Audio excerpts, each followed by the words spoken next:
Good morning, honourable members. Honourable members, can I call the meeting to order? Honourable Glugwana. Honourable Zuma. Let's call the meeting to order. Thank you very much for your attendance. Good morning, honourable members. I would like to, honourable members, can I call the meeting to order? Welcome everybody this morning.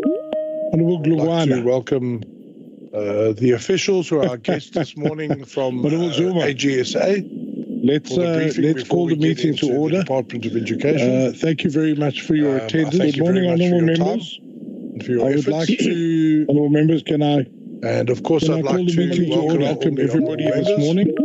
We're here to welcome to the work at hand today. The officials who are our guests to see what is wrong with AGSA, and if there is any way in which we can possibly help them to amend their ways so that they do not have to appear in front of our committee. I think that it's always a good idea. First of all, I can just confirm that the meeting is quorate, and I thank the members for their commitment in terms of attendance to make sure our meetings are always quorate.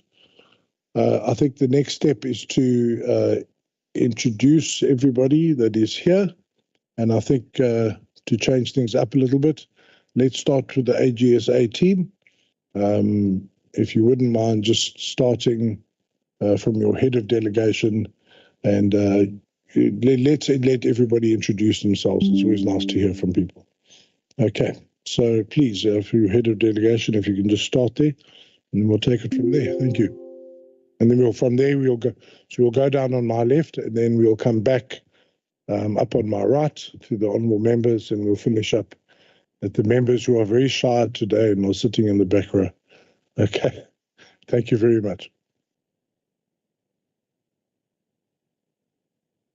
Thank you very much, Honourable Chairperson. Very good morning to yourself.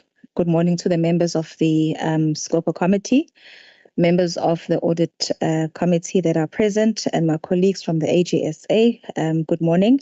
My name is Nomalungelo Mkhize. I'm the business unit leader in the office of the AGSA in KZN. And thank you so much, Honourable Chairperson, for allowing them to introduce themselves. They already told me I should know all of them and introduce them accordingly. But thank you so much, Chair. Thank you so much, Honourable Chairperson. Good morning to the honourable members, to my colleagues at the AGSA, and also to the members of the Audit Committee. My name is Nombulelo Ncome. I am the Stakeholder Liaison Manager at the AGSA.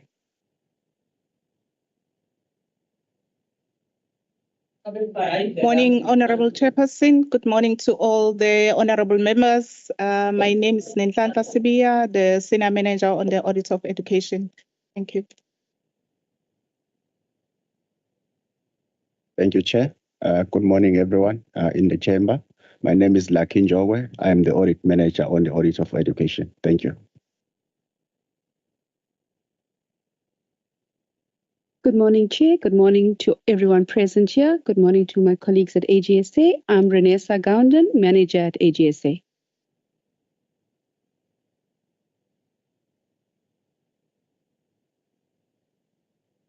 Good morning, Honourable Chair, and good morning to the honourable members. My name is Siphumla Nzokolo, and I'm the Information Systems Audit Senior Manager. Thank you. Thank you very much. If we can now proceed to the members, starting on our right at the far end. Sorry? Honourable? Oh, they're not done. Okay, my apologies. Yes, sorry. Okay, coming back. Sorry, I thought you would start at the top. Okay. Morning, Honourable Chair, morning, honourable members. Now I recognize Mr. Moya, Honourable Moya. I didn't recognize him. My name is Zwile Zulu. I'm the chairperson of Provincial Audit and Risk Committee in this province, responsible for all the departments. Good morning, Honourable Chair. Good morning, honourable members. My name is Mr. Spusiso Mthethwa. I'm the member of the Provincial Audit and Risk Committee. Thank you.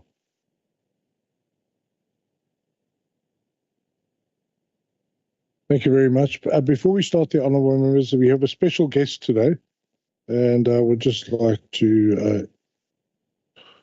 We have some students with us today on the far left-hand side. If you'd like to just raise your hands. Right, you're very shy. You're here from the Christian Council, students from the Christian Council, and we'd like to welcome you here today, and we certainly hope that you find our engagements interesting. I know that people often think that accounts and money is very boring, but I can assure you without that, nothing happens. And if we don't spend our money wisely and carefully, maybe right now we won't feel the pain, but I promise you now we will feel the pain in the future. So this is what this committee is about. This committee is about looking after our money and making sure that it's spent wisely. And then we take action where it's not spent wisely to the best of our ability. So you are watching very, very important stuff here today. And you being students, this is particularly important because we're dealing today with the Department of Education. But I welcome you warmly. You may not participate in the proceedings. You may not shout and yell, but you're welcome to be here. And so please just observe and enjoy the experience, hopefully. Thank you. Right, no problems. Members, could we then start at the outer limit there and come back towards me? Thank you very much.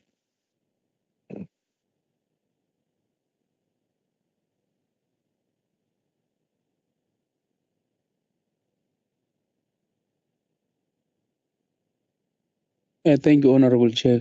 Good morning to the members. My name is Honorable Tim Adondo, representing the Umkhonto Sizwe. Good morning, Chair. Good morning, officials. My name is Nabuhle Kumalo, a member of Umkhonto Sizwe. Thank you. Good morning, everyone. My name is Jacob Matonsela, MK member. Greetings to everyone. My name is Honorable Lucky Hatebe from Umkhonto Sizwe Party. Morning, Wazimbanjo from MK Party. Morning, Chair. Morning, everyone. My name is Choban Zuma from MK.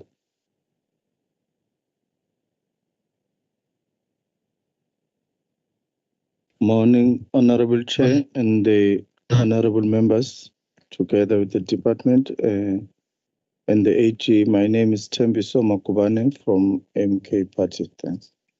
Morning, Chair. My name is Honorable Mongezi Twala from EFF. Good morning. My name is Mervyn Dax. I'm a member of SCOPA.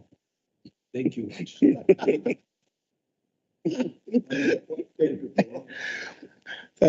Body Chair, honorable members, department and AG, Kamalam Muspio Ngagamoyo, Bombata, Umkhonto Sizwe. Honorable Chair, honorable members, and colleagues from AG and the Province Audit and Risk Committee, as well as our visitors. My name is Mtandeni Mfingwane. I'm a member of SCOPA. I hope, Chair, before we continue with our agenda, there's just one issue that I wanted to raise when we finish here. Thank you.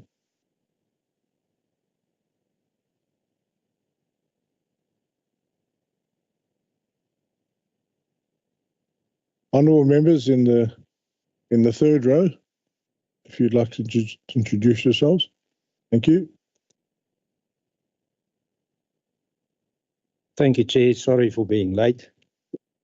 My name is Lawrence de Klerk, a member of SCOPA. That's who I am. Thank you.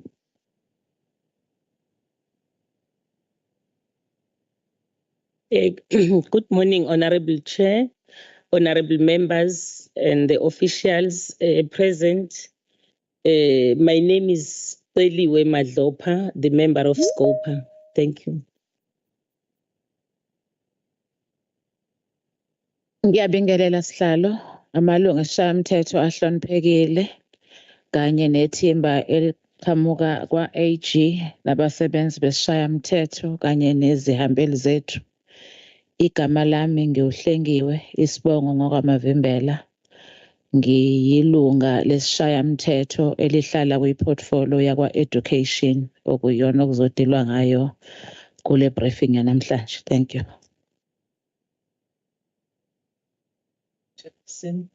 Greetings to honorable members, our officials and the guests. Ukumzile, Nophiwa Thandekile Buthelezi, Chairperson of Education. Thank you.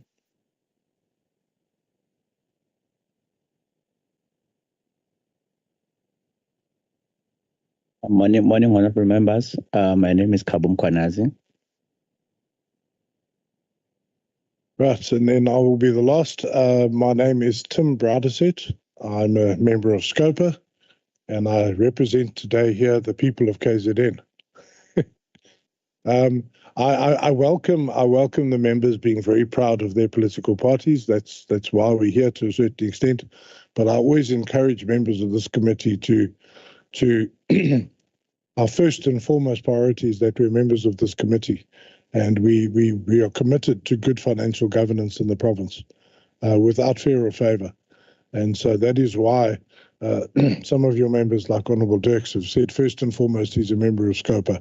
And then we are members of our political parties last, because our first priority here is financial governance. But I welcome everybody, and I thank you all for introducing yourselves so we all get to know each other. And now, Honourable Glungwana, you requested just a short slot to raise an issue, and then we will take it from there. Yes, my apologies, Honourable Chair. I'm raising this issue because I was heavily affected last week, being unable to be part and parcel appropriately of the ongoing SCOPA meeting because it was virtual. I think, Honorable Chair, this is a very important committee, and it does not sit. When it sits, it must sit and discuss and look and decide on matters. I wanted to request, Honorable Chair, that all of the SCOPA meetings be held physically, as opposed to be held virtually. You know, by virtue of being a SCOPA, I understand that the legislature might have a certain limitation, but we must not allow our own limitation as the legislator to affect our work now. This is a critical work, you know, and it was beyond really me when I'm battling with network. I had to drive, you know, and I was really battling, Honorable Chair. And when it happens to someone else also, it will be an issue. So I'm pleading, Chair, that if we can take up this matter as the portfolio committee to the legislature and request that all of our meetings be held, you know, physically, as opposed to be virtually. That's my submission, Chair. Yeah, Honorable Twala, is it Honorable Twala? Is it your hand? Oh, sorry, Honorable, whose hand was up? Honorable Twala or Honorable Magubani? Do you want to contribute to the conversation before I come in? Thanks. Please, Honorable Chair. Thanks, Chair, for the opportunity. For the first time ever, I would like to agree with Honorable member, because the SCOPA is a different committee, and whenever the department needs to account, they need to account when they are with us. We look at them, we see them. We're able to go deep with whatever reports that are in place. On virtual, it's not friendly when it comes to the kind of committee we're in. SCOPA is totally different. Maybe in other meetings it's fine, but when the department has to account, let's be all here. Thanks. Madloba. Thanks, Honorable Chair. Honorable Chair, the key responsibilities of the legislature is lawmaking, oversight, and public hearing. But oversight is key, because as members, if we don't, you'll remember in Parliament, where Parliament was being blamed to say that they failed to play an oversight. If now we are having these visual meetings and we have got the problem of the network, it becomes very difficult, Chair. Even myself, I had that problem. But we did raise it in the stack of Honorable Chair. You'll recall that when we are approving the AOPs, we did indicate that there should be a cut, because we can see the financial constraints or budget constraint, but we must not compromise the work of the legislature. So I agree with the colleagues to say that, you know, when you play an oversight, we said if they cut, but they must not cut on the work of the legislature, because oversight, lawmaking, and public hearing are the reasons for us to be here. They can cut to any other thing, but not the reason for the existence or for us, you know, to be here as the members of the legislature. Yes, it's right. It assists, you know, these links and visual, but sometimes it really compromised us, because some of the things you don't hear when you are in the, especially to us people of the North, you know, the issue of the connections becomes very difficult, Chair. So thank you very much. I know, Chair, that even yourself on the issue of oversight, it's something that we are very passionate about it. I know you from Cape Town, where we're working with Comrade Mevi. Welcome back, saying Comrade. With Honorable Dex. And the Comrade. No, the clerk is saying anti-comrade. No, it's not an anti-comrade, this one.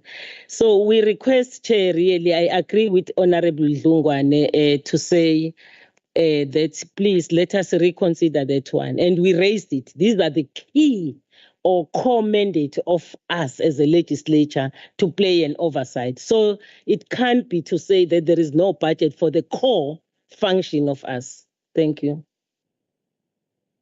Members, thank you for your submissions on this. I think any of you who know me, and for those of you who don't know me well now, will know that I don't like virtual meetings. Honourable Glungwane, you raised it last week, Friday, and I think I mentioned to you that you know how we get pushed around sometimes as chairs of committees.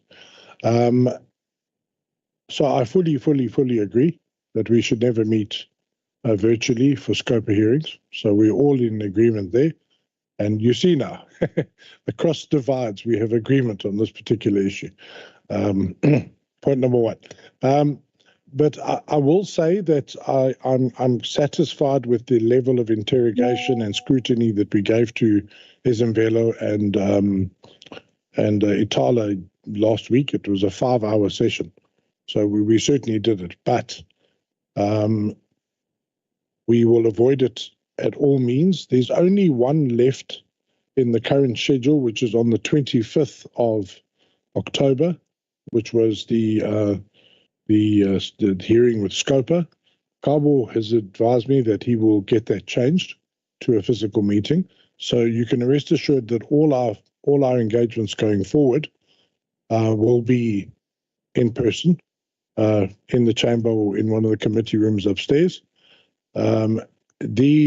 Just to let you know, I was obviously following the advice of our coordinator, and his advice was that on certain Fridays, for instance, 25th, which is almost like a payday Friday, no one's around. Am I right? That was the issue. There's a lots of conflicting things there. So once again, we must always make sure our meetings are quorate, because we have to pass resolutions at the end of the hearing schedule. So it also relies, members, on your commitment. So if we say we're going to have it in person, then we must be here.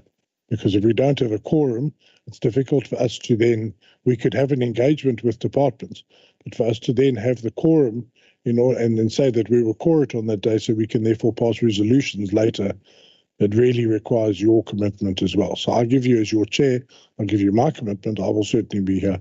And if you could partner me in that, then we could never have a problem there. But we will avoid it as much as possible.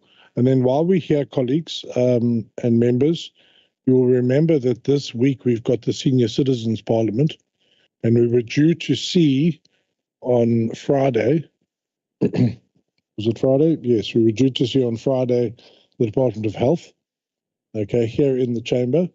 But unfortunately, all I'm sure some of the other chairs will know, all other meetings were cancelled. And so we are going to be doubling up on the 29th of October. So come well prepared. We're going to have a marathon session on the 29th of October, because we're going to see Public Works, which has its own set of problems, and Health, which also has its own set of problems. So please prepare yourself for quite a marathon session on the 29th. And then this October will be finished, and we will actually then only have had one virtual meeting out of all the engagements, which I think is definitely a move in the right direction. Okay. Colleagues, if you don't mind, I'd like to just close down that avenue of discussion, because I really want to get over to AGSA and Park for their presentation on health, so we don't make today a marathon session again. All right. Sorry, something just popped into my head. Who do we have on the virtual platform? Is it only Honourable Naya? Yes. Honourable Naya? Oh, and Honourable Kika. Honourable Kika. Yeah. I do apologise. I forgot that completely. Honourable Naya, Honourable Kika, would you like to introduce yourselves before we get started? I do apologise for that omission. Thank you, Chairperson. I'm going to keep my camera off if that's okay with everyone. I'm a member of this committee and glad to be a part of this briefing today. Thank you so much. Thank you. Honourable Kiko.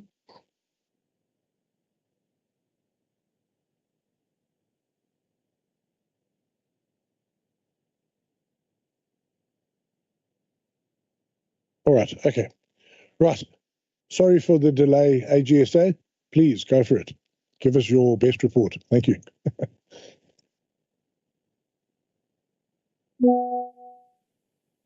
Thank you, Honourable Chair. The presentation that we will have today will be run by the Senior Manager.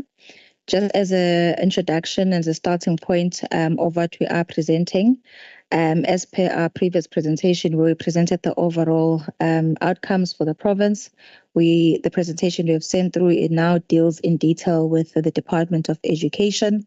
I think as members would have noted, the regression in terms of the audit outcomes for the Department of Education, the findings will be then shared in detail by the Senior Manager. And to also indicate that we have had briefings with them in terms of the details of what the outcomes were. In the year 2022-2023, we had also provided certain recommendations, which we then tracked throughout the year up until the cycle of 2023-2024. And again, we also shared recommendations with them for the current cycle. And I think in the main is that there needs to be work done in the strengthening of controls, particularly around irregular expenditure, being able to timely identify and disclose, but also better yet to prevent the irregular expenditure incurring.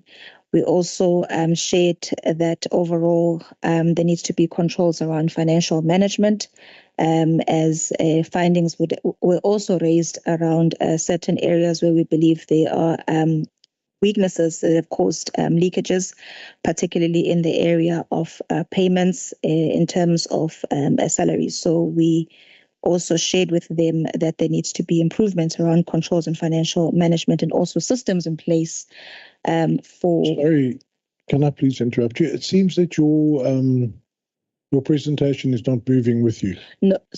Is it just opening remarks? Okay, my apologies. Thank you. Not a problem. Apologies okay. here. It's just opening remarks just for an overall in terms of what we had shared with the department. And then Mrs. Sibia will then take us through the details thereof. And then you also raised concern around the validation of evidence in terms of the performance information. Chairperson, with that, also to save time, I'm going to hand over to the Senior Manager, who will then take us through the detail of the presentation. As indicated at the start, I do have quite a big team with me, so that as you engage, you then are able to deal with the various factors, whether it be IT or performance auditing, in terms of the value add work that we did as well. Thank you so much.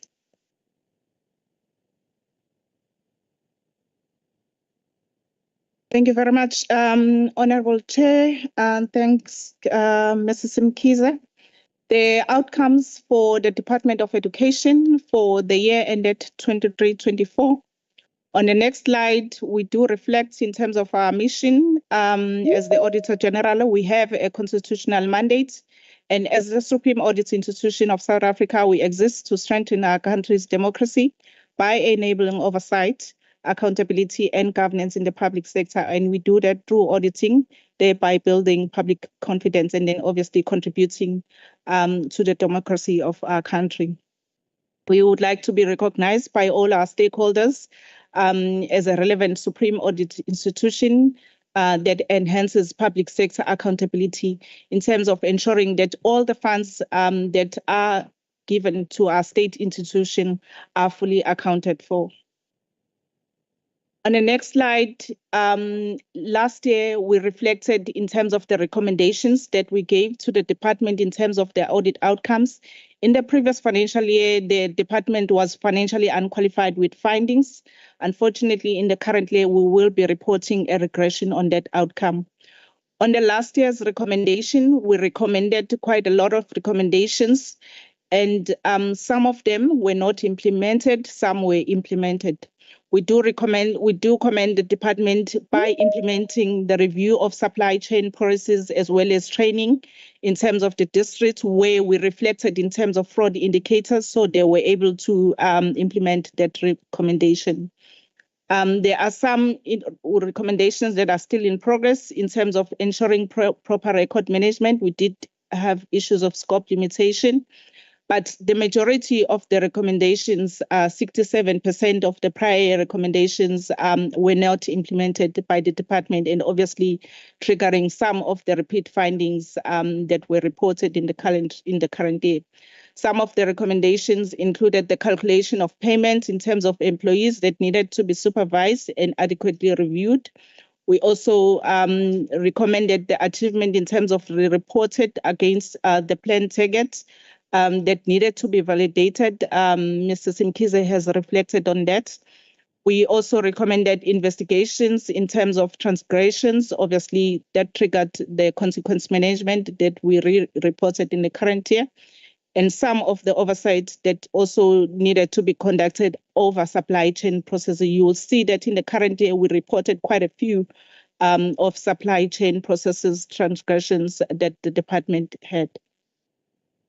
On the next slide, in terms of the current audit outcomes, the current audit outcomes on the Department of Education. On the financial statement, the only area where we report in terms of the opinion, for 23-24, the department received a qualified audit opinion. And there was mainly around the supply chain processes in terms of the completeness of irregular expenditure that was not fully disclosed in the financial statements.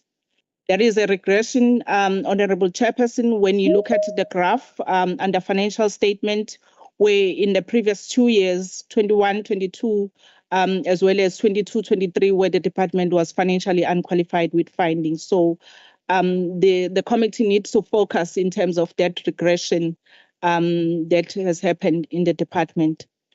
On the audit of predetermined objectives, that opinion that is reflected on our slide is the opinion that we normally report in our management reports. And when we look at the audit of performance information, we looked at 3 programs. We looked at program 2, which is public ordinary schools. And on that program, the department was qualified on the management report. On program 5, on early childhood development, there was a regression. When you look at the prior year, the department received a qualification on that one. And then on program 6, we had adverse findings. It received adverse conclusion on that one. So there's quite a regression when you look at even on the performance information. Looking at compliance with legislation, where we look at different subject matters, the department has received material findings, and some of those material findings have also triggered the opinions that we saw on the financial statement. In detail, we analyzed in terms of what was triggered on compliance. The one key ones are procurement and contract management, where we are not seeing any movement. We're still reporting findings there. Expenditure management, we are still reporting findings there, material findings. Consequence management, we are still reporting findings. And obviously strategic planning as well, there's still a finding which links back to the audit outcomes around performance information. On other areas such as the utilization of grants as well as transfer of fund, the department did not have any findings. Overall message in terms of the audit outcome, the overall audit outcomes for the department have regressed from the prior due to lack of oversight over financial as well as performance and compliance reporting. We did note a culture of inadequate monitoring in terms of action plan, hence the action plans and the recommendations that were not implemented, about 60% of them in the previous year.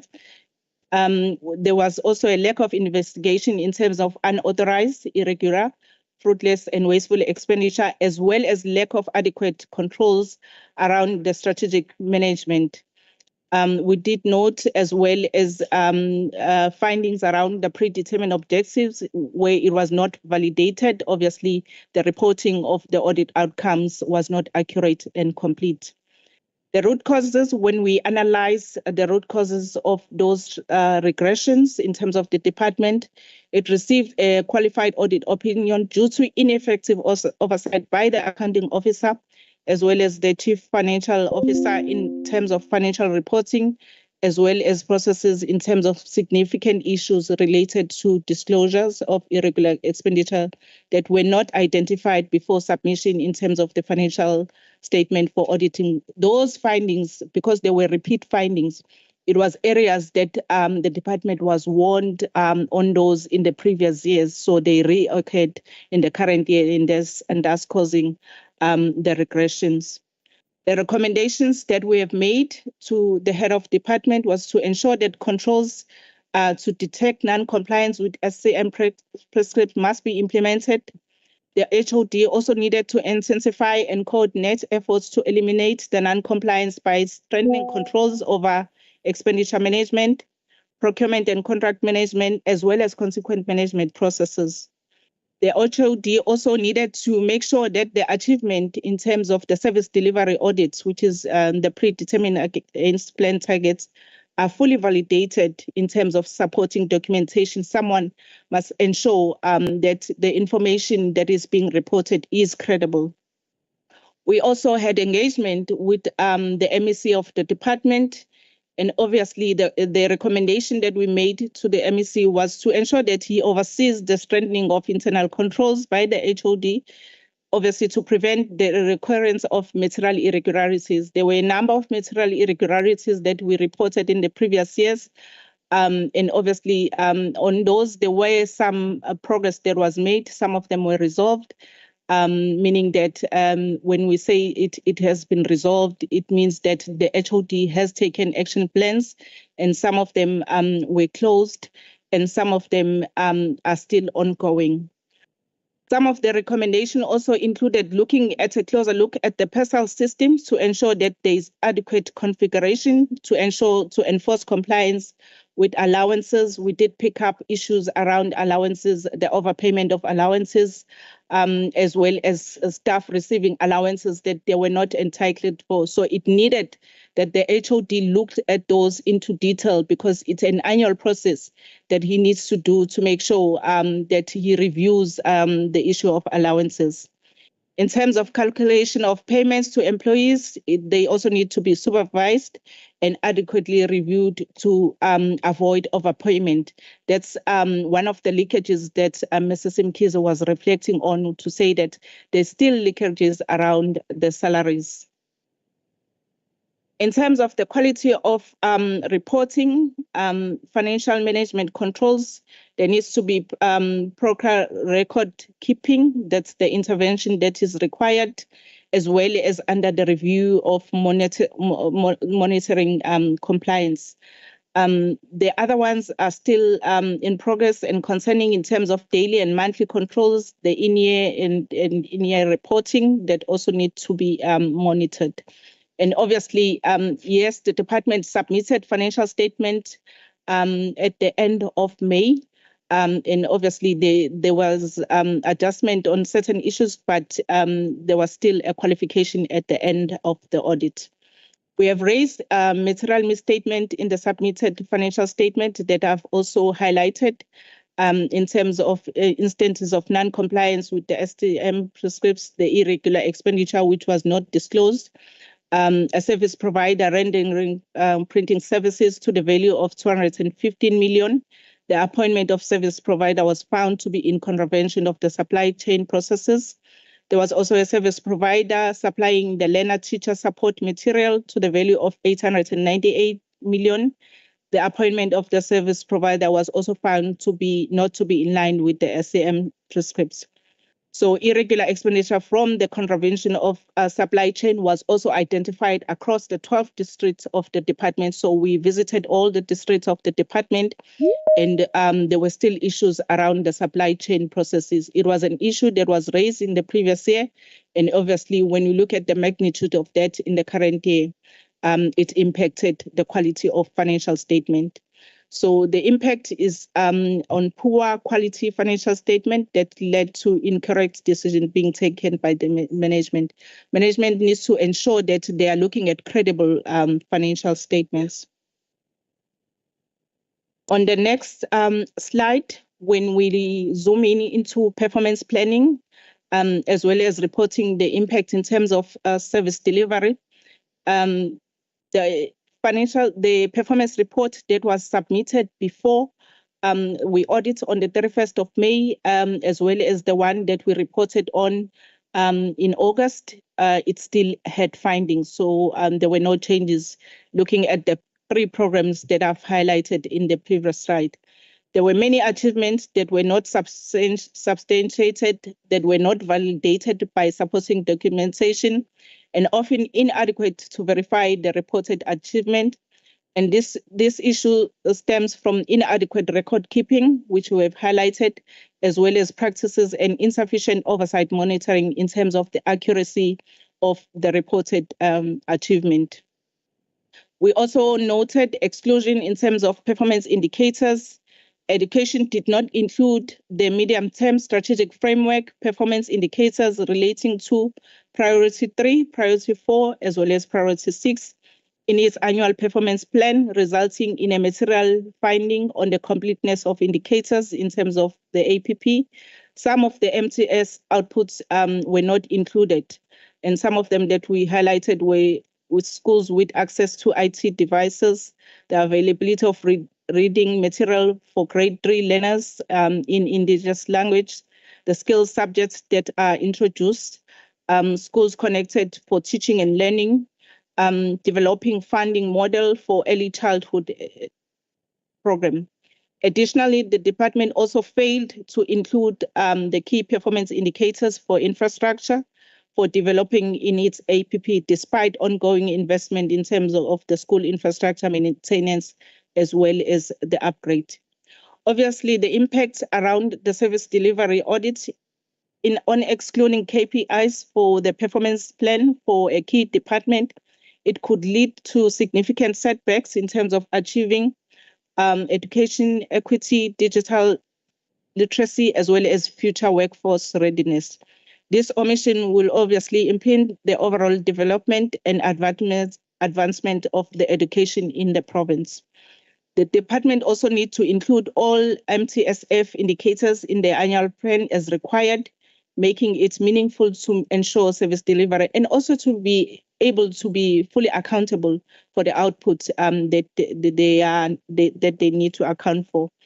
The overall root cause we highlighting here is that this is the lack of reporting on relevant activities. Stakeholders were flagged in terms of the emerging risk. We did raise it in terms of the emerging risk on the management report of the department, looking at the issues on the MTF. Obviously, in the next upcoming audit, it will have a higher impact if it's still not included.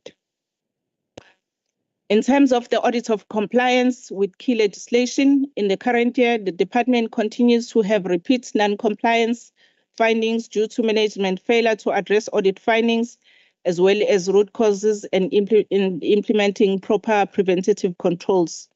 We highlighted procurement and contract management, which were repeat findings when we look at 21-22 up to 23-24. We also re-reported unauthorized, irregular, fruitless, and wasteful expenditure findings around the compliance in the past 3 years, as well as compliance, as well as consequence management, obviously because of the lack of investigations around irregular, fruitless, and wasteful and unauthorized expenditure. On zooming in onto procurement and contracts management, the status of compliance with legislation and procurement on contract management, we're highlighting audit limitations. We did have material limitations in terms of some information not being supported. And that was the case in terms of the previous year as well as the current year. On deviations, we did have material findings around deviations, conflicts of interest with full limitations. Non-compliance with competitive bidding process, we had material findings. Non-compliance on quotations, there were material findings. and on contract management, we also had material findings as well. The reflection in terms of the impact on procurement findings, non-submission of information regarding deviation. Obviously, the department failed to provide the necessary documentation relating to two specific deviations that has imposed material limitation on our audit. Consequently, we were unable to ascertain the proper processes, whether there was compliance. In terms of limitation on conflicts of interest, additionally, the lack of submitted information has resulted in a scope limitation, and without relevant data, we are unable to determine whether any conflicts of interest exist if we have not received any documentation. The non-compliance on supply chain processes, our audit identified various non-compliance in terms of the pillars of supply chain around the Constitution, Section 217, subsection 1 of the Constitution. This emphasizes that the SCM must be fair, equitable, transparent, competitive, and cost-effective. The identified non-compliance could undermine the integrity of the effectiveness of the SCM processes within the department. When we analyze now the numbers in terms of the irregular expenditure, looking at from 2019 to 2020, the department had 1.6 billion. And when we look at 23-24, there's been an improvement. It is now reporting 156.3 million rand in terms of irregular expenditure. But how has the department dealt with all the prior accumulated irregular expenditure to date? Most of it has not been dealt with, and then that's linking back to the paragraph that we reported on consequence management, some of the irregular expenditure not being investigated. The failure to investigate the irregular expenditure obviously hampers the implementation of consequence management. The breach as well was around the national schools nutrition in terms of some of the contracts that was awarded that we are highlighting. On the fruitless and wasteful expenditure, this one is a bit up and down. It was 7 million in 1920, but in 23-24, we're seeing a rise. And that's because of the financial management of the department. While it's facing financial constraint, it's also not meeting its short-term obligation in terms of paying its suppliers on time. I think one that we have seen in the media is where we see in certain districts, the municipality cutting certain electricity off in terms of the department. So there's penalties that are being charged by municipalities. There is interest that is being charged by certain service providers. So 100% of the wasteful expenditure has not been investigated due to lack of capacity from the department in terms of internal control units. On unauthorized expenditure, we are seeing, Chair, here that the department continuously incurs unauthorized expenditure. It means that the Department of Education is spending more than the funds that it is receiving. The unauthorized expenditure, when you look at the numbers, in 1920, it's incurred 235 million. But when you look at 23-24, it's sitting at 63.5 million rand. Yes, there is a bit of improvement, but they're still underspending. And when you look at the specific programs where the department is overspending, it's overspending on program 2, which is one of the biggest programs of the department, as well as program 7. So obviously, in the current year, the 63.5 million, the overspending was mainly due to the compensation of employees. When you analyze and also when you read the accounting officer's report in the annual report, there were shortfalls in terms of the wage agreement as well. There was also poor management practices that were significant that hinders service delivery that may hamper the department's ability to finance the planned service delivery initiatives. While still on the financial sustainability of the department, in our report, we highlighted the issue of going concern.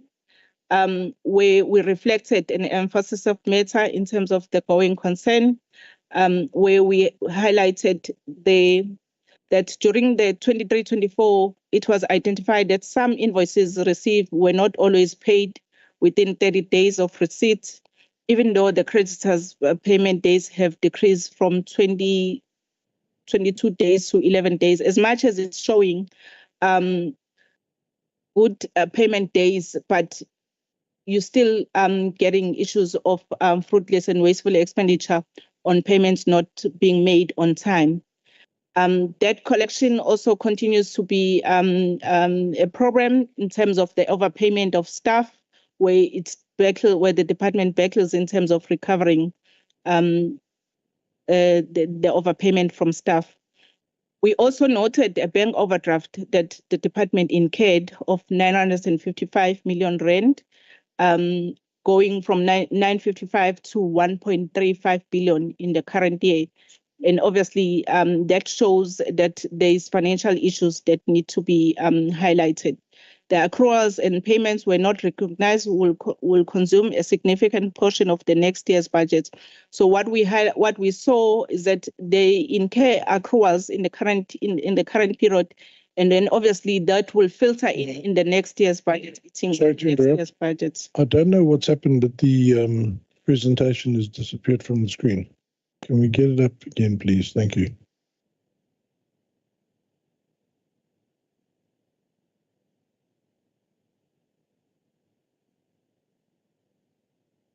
Sorry about that, Chair. The presentation is coming through.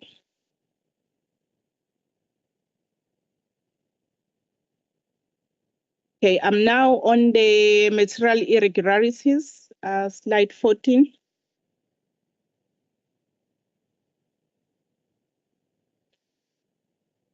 Okay. On the material irregularities that we issued to the department since the implementation of the material irregularities, we issued 4 to date. 2 have been resolved. The accounting officer has taken actions on those, and 1 was closed looking at the information that has been submitted to the department. There is 1 that is currently open, where we are still assessing in terms of are the appropriate actions being taken by the accounting officer. On the actions taken by the accounting officer, on the 8th of May, the accounting officer communicated his plans to appoint an independent service providers to investigate the non-compliance and deficiencies that led to learners not being fed, with the aim of recommending measures and actions that may need to be taken against the implicated officials. What we are highlighting is the delays in terms of the implementation on controls that led to financial loss, because when we are reporting a material irregularity, sometimes it will trigger a financial loss or it will trigger harm to certain stakeholders. The recommendation to the oversight is to make sure that the department is held accountable to strengthen the controls to prevent any reoccurrence of material irregularities. Looking at material irregularities in detail, the one that is currently in progress, which is learners not fed, the department awarded a contract to the value of 1.2 billion to a supplier to provide procurement for all food items and other non-food items, specifically for the use of implementation on the National Schools Program. And that was in contravention of Section 38, subsection 1A of the PFMA. That was because the department did not follow the supply chain processes properly and obviously contravene Section 38 as well of the PFMA. The accounting officer was notified of the material irregularities on the 5th of September 2023. There were issues around this material irregularities, but the recent engagement that we had on the 8th of May with the accounting officer, he committed to appoint an independent service provider to make sure that any investigation is conducted so that he can prevent the non-compliance going forward. We will obviously, as the Auditor General, make follow-ups on this material irregularity in our next audit. The other material irregularities that was resolved was the ferry boats that were not utilized. There were 8 boats that were handed to the department for use during the 2017 and 2019 respectively. And we conducted a physical verification of these boats. Only one was working. The other ones were not utilized by the department. The department then engaged with other stakeholders to give to other stakeholders such as the Shark Sport, the Ismangaliso, as they can still utilize these boats. So those processes, we followed them up. I think it was only the delivery of the boats physically to those stakeholders that was left. And obviously our auditors will make a follow-up on that because the accounting officer on this one has taken action to address the non-compliance or not utilizing the state assets as they had already bought them. So that material irregularity was resolved. The next one was the material irregularity around penalties and interest paid to SARS on the late payment of pay as you earn. This one we followed up with the accounting officer. It was issued. It was issued back in 2020. The department has already taken steps to issue warning to principal and district in terms of ensuring that the appointments are made on time. There was also an electronic system that was procured by the department, and obviously it does alert when a new appointment is made, so that pay as you earn as well can be fully accounted for.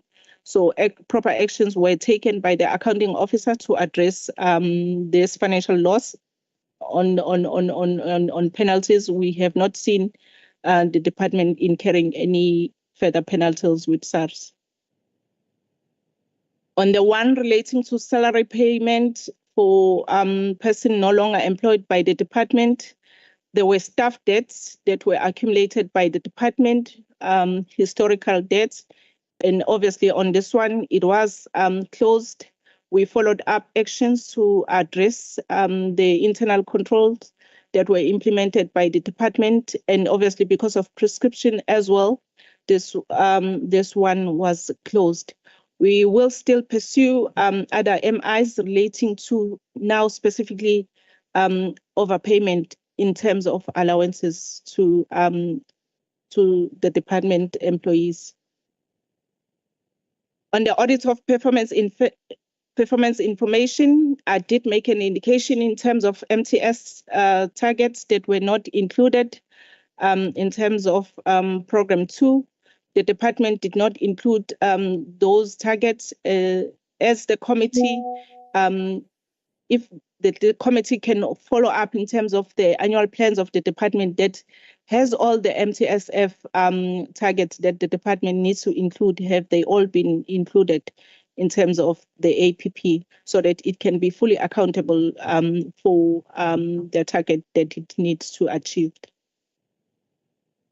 When we analyze budget versus the achievement, specifically looking at Program 2 and Program 5, we noted that on Program 2, on the public ordinary schools, the budget was spent 100%, but 83% was achieved in terms of targets. On Program 5, on early childhood development, the full program was spent, but 75% was achieved. The current year's performance was directly impacted by the fact that the accruals and payables were outstanding, were 2.3 billion in terms of the previous year, were only paid in the current year, obviously eating in the current year's budget. That talks to the unauthorized that we also highlighted in the previous slide. On the service delivery and strategic focus area, our audit in terms of looking at infrastructure projects, we noted certain weaknesses in terms of upgrade construction on Buhlebezile Primary School. There was a key project that was funded by the Education Infrastructure Grant. Over the project life of the respective projects, we tested timelines and we look at quality of the goods and services delivered against the initiative requirements for the 3 projects. What we found was that the construction had been halted since 2023 due to non-payment of claims to the contractor.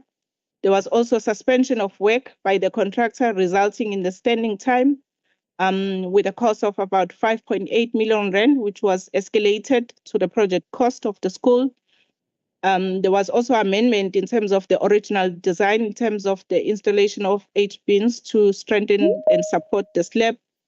The existing delay in terms of the completion of the project from 14 months was also expected in terms of increasing when we did our inspection in May. The pictures, we have included the pictures. Picture 1 highlighting the step that was not coordinated properly. Picture 2, the concrete slab. Picture 3, in terms of the other school, unsafe platform for water storage and material that was used that was inappropriate in terms of risk. What we are highlighting in terms of the root cause was the cash flow problems that made delays to the payments to contractors and consultants, obviously negatively affected the project. What we are recommending is that there must be a review of projects' initial planning to identify if there is any gaps, as well as look at opportunities in terms of improvement. This should include revisiting the project scope, the budgets, the allocation, and timely visibility. In addition, implement a robust monitoring and evaluation mechanism to track the project's progress against the predetermined milestones as well as the targets. Another school that we visited was Maritime School in terms of excellence.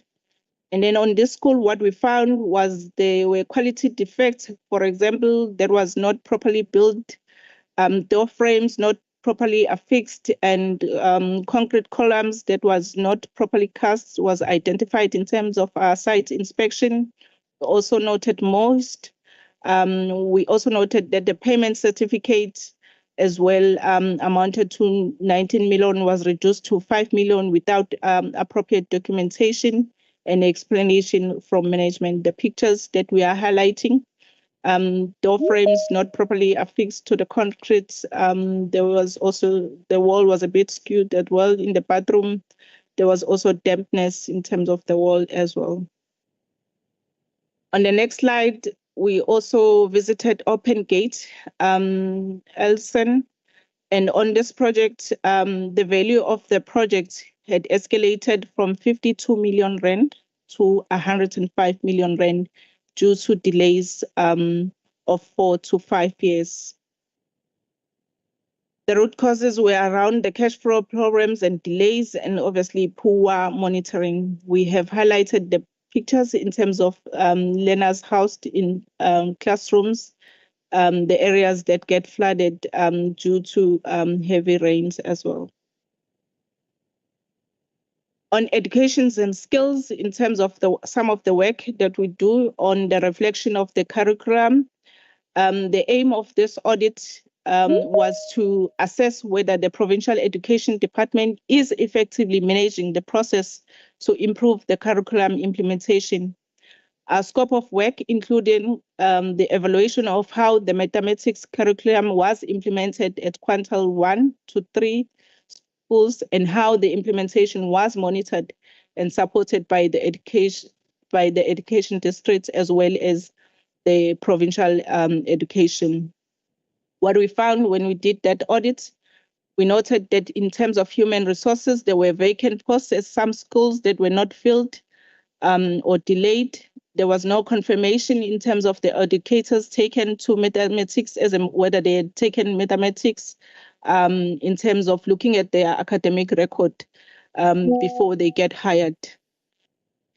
In terms of curriculum delivery and monitoring support, external stakeholders, parent and non-governmental organizations and businesses initiatives were not effectively coordinated to improve schools and learners' performance. External initiatives from parents, NGOs, as well as businesses to enhance school and learner performance were poorly coordinated. On the annual basis management, we also noted challenges for curriculum delivery that are not identified and corrective measures not taken into account. The impact here was that the challenge created a learning environment that is not conducive for learning, which causes poor learner performance. In some cases, it causes learners to drop out of schools. This also negatively affects the quality of learning in schools, which may negatively affect the quality of pupils producing by those schools. We also highlighted certain root causes, that there was lack of awareness by SMTs in terms of annual management processes.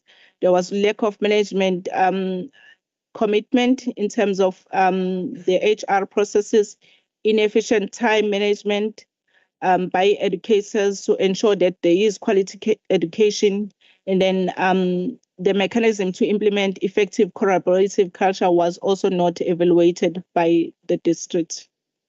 Our recommendations, we recommended that there should be standardized processes. The schools should also be guided by the department. Principals should also focus on efforts in terms of identifying root causes and any other obstacles in terms of improving the pass rate. The district should also develop and implement resource management tools. Reports on the classroom management should also be compiled by the district, and interventions should also be in place in terms of the schools. We also did audits in terms of information systems audits, and on this, the background in terms of the KZN was to actively advance digital learning under its approved education strategy through math, science, as well as technology. The MST conditional grant allocation and equitable share, specifically schools have been identified and equipped with essential resources for transition into smart schools. An assessment of implementation of the education strategy was conducted using the site visits as well as a walkthrough.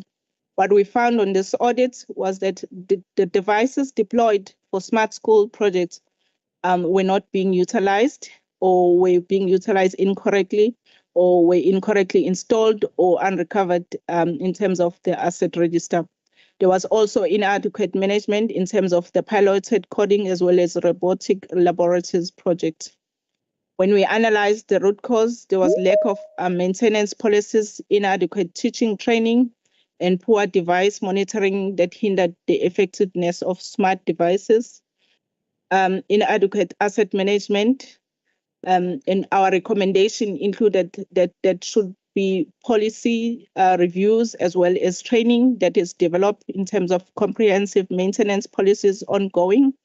There should be also regular monitoring in terms of auditing system along with reporting mechanism. We have included some of our findings when you look at the pictures in some of the schools. Some of the schools that were visited for that Smart Schools project was the Lamontville High School, the Masibambane Secondary School, Isolemamba High School, as well as Intagamazolo Combined School.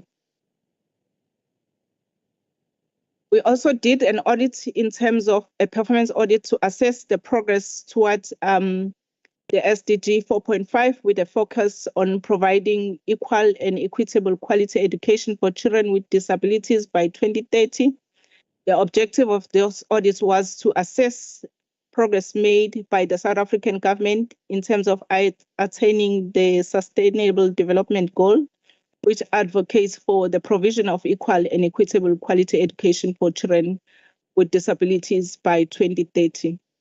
Our audit focused on the legal policy framework, the data information management, the collaboration and coordination, the resource allocation, as well as monitoring support. What we found on this audit there was the proposition of the White Paper 6 was not fully implemented. The details of learners with disability were not accurately and timely captured on SASMs. The key role players responsible to address the educational needs for children with disabilities did not effectively corroborate.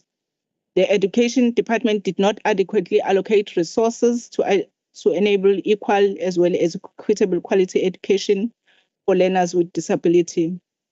The Education District did not effectively and timely monitor support schools to provide equal and equitable quality education for learners with disability. We reflected in terms of the audit approach. What we did was obviously to perform and conduct reviews. We conducted interviews, and obviously the scope included looking at basic education, provincial, as well as engaging with the certain schools. And there were 6 schools that were evaluated in KZN. Our recommendations included special schools should be resourced to support the neighboring schools. Learners' details should be accurately and timely captured on SASMs.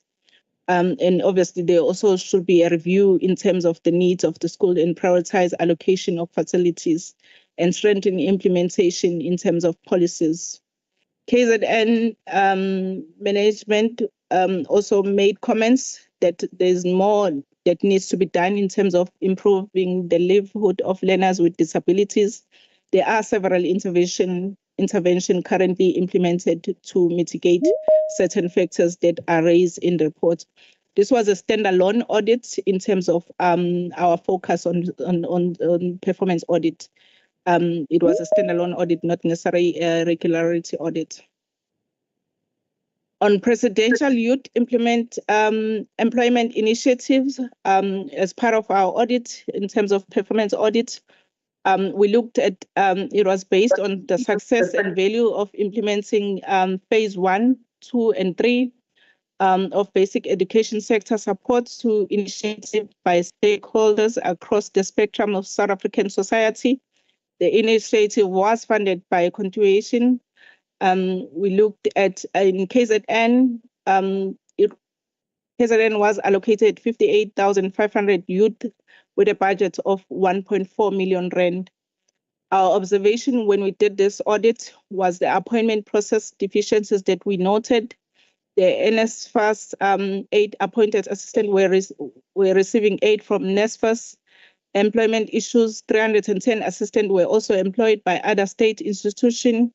Also noted issues of age limits violations because there were age restrictions. We also noted that there were 9 assistants that passed on during their contracts.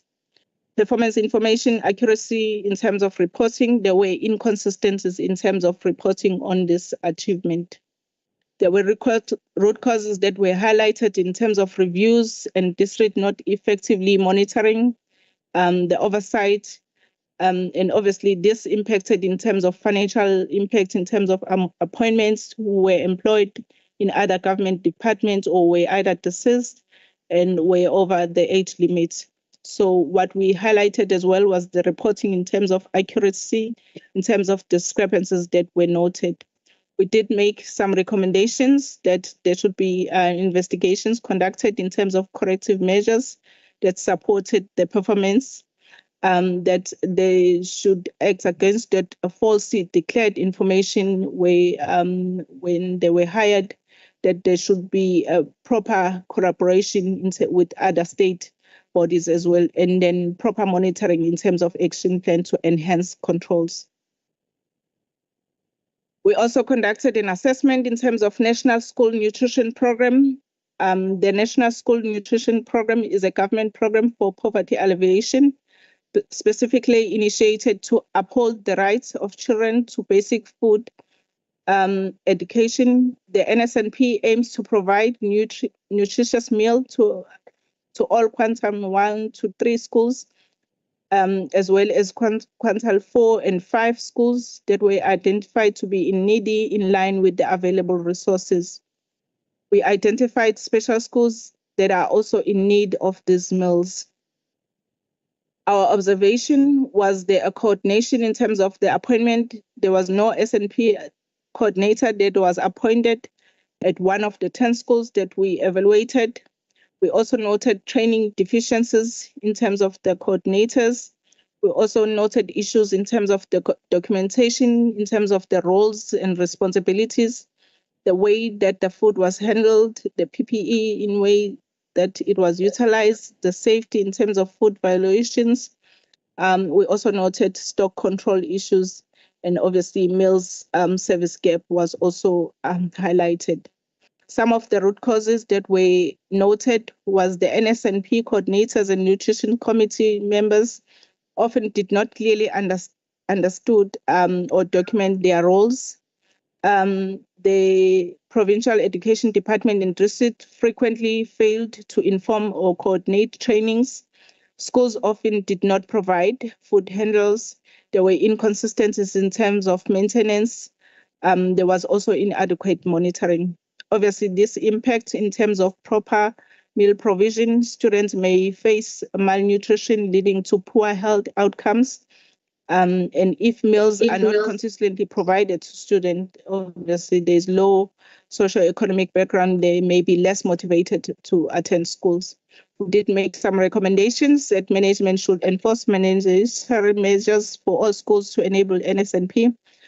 Principal must ensure that their roles and responsibilities around the NSNP coordination is clearly defined. The districts and provincial education department should conduct regular training sessions.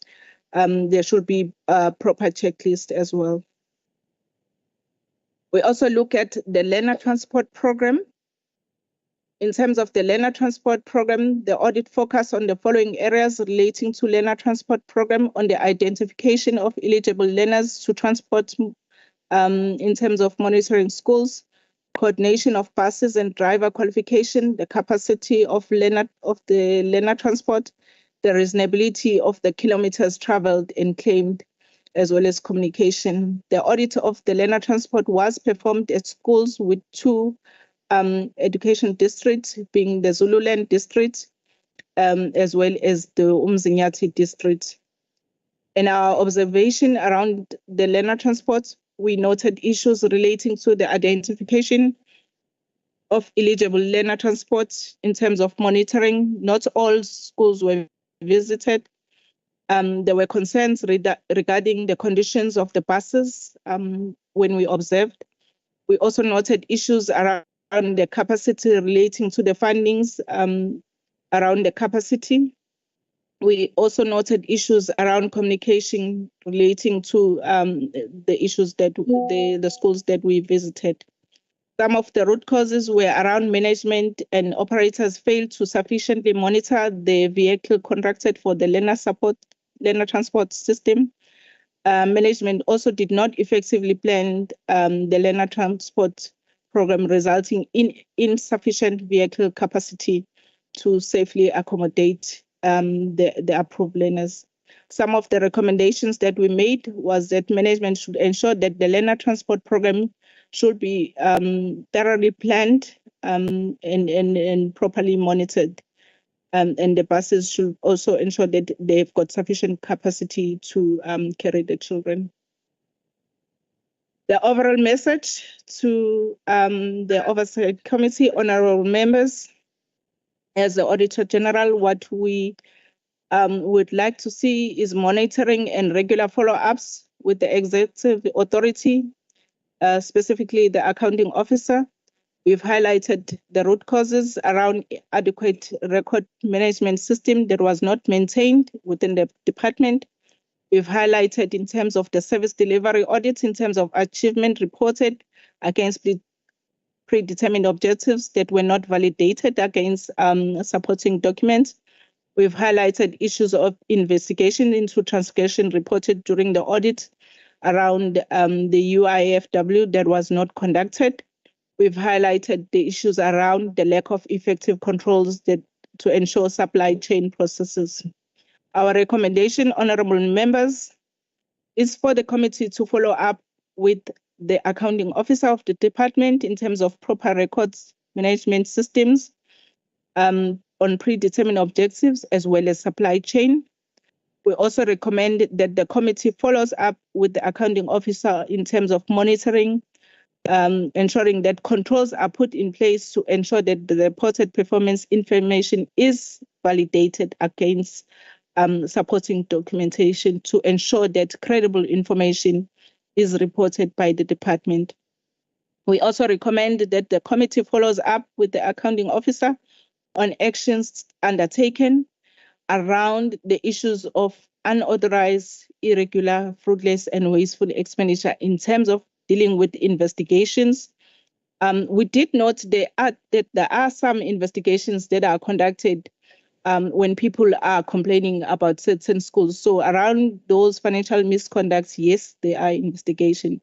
But when we look at the overall irregular, fruitless, and wasteful expenditure that the department is incurring, then there is issues around those investigations in terms of effecting consequence management.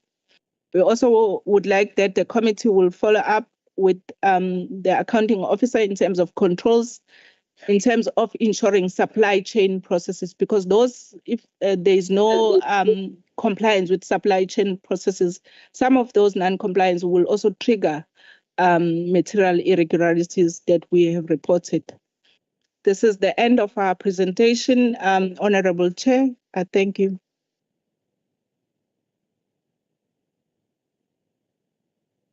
Thank you very much. Members, we are a bit tight on time because obviously we had that discussion about virtual things. So can I ask that we just really ask questions for clarity to the AG? Remember, they are our friends. So just the AG will remain here for the purposes of the hearing itself. So you are available at any time, members, if you want to just double check something with the AG during the course. If I can just quickly jump in, Honourable Dirks, with one question. It's just, I think we're going to have a tough time today with the department. There's no doubt about that. That calculation, just very briefly, please, just so I can understand what you're talking about. I think it's earlier on in the slides, I think slide 3 or 2 even. I'm just going to skip back there on my presentation here. There's a discussion about calculation of payments to employees to be supervised. Can you just quickly tell me what is the difficulty around calculation of payments to employees? If I can just get clarity on that, and then that's me. And then I'll take Honourable Dirks. Let's just quickly sort this out one, but if you can make it a very brief answer, please. Thank you.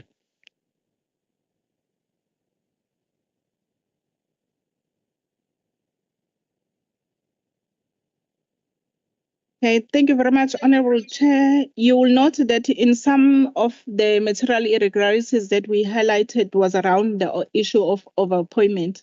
So when we are talking about calculations, we're talking about the issues of overpayment that sometimes happen within the department. Sometimes it's caused by the codes that are input on the PESAL system. So there needs to be proper monitoring. So those are the leakages that Mrs. Mkiza was highlighting, that we are still finding leakages within the department. I think at some stage, the audit committee as well requested that the department also reports on a quarterly basis on how it has monitored on those overpayments that are being made by the department. Okay. Just a quick follow-up. So if the KZN Ledge pays me an extra 20,000 Rand, okay, because there was a mistake, all right, and I'll be very happy. But I know for a fact that next month they will take it off. Is that happening, or are you finding corrections, or are those overpayments just, oh well done, you did well this month, but next month we're back to normal? Sometimes they are able to collect, sometimes they are not able to collect. What we are talking about as well in terms of overpayment is allowances. In certain instances, you will find that the person was supposed to receive 2,000 allowance, but they received 20,000, as you were highlighting. So just that needs to be addressed on the PESAL system. Sometimes it's a bit difficult. Sometimes it's employees have just exited the system. So it's a bit difficult to try and recover. Thank you. Honourable Dirks, please, very briefly. Thank you. Yeah, no, thank you. I won't ask the AG any questions, but I want to thank the AG for the report. It's just clarity on one issue, the contracts, procurement and contracts management. You didn't actually tell us who these contracts, what are these contracts, maybe for the benefit of for the members, but I do have in front of me another report that actually states some of these contracts. One of them is a security contract, which have not been resolved yet. If that is correct, then it's fine. We will ask the questions to the officials.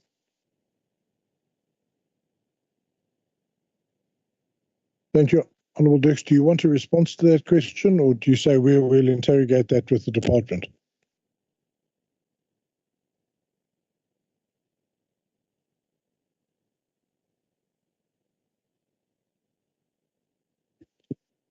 Thank you very much for the question, Honourable Member. The contract that led to the irregular expenditure in the current year, one contract related to the printing, the printing contract in the department. The expenditure incurred in the current year was about 215 million rand, which was not disclosed in the financials. The other contract relates to learner-teacher support material. That one, a department incurred about 898 million rand. 898 million rand in the current year. Also, that was not declared in the financials in terms of irregular expenditure.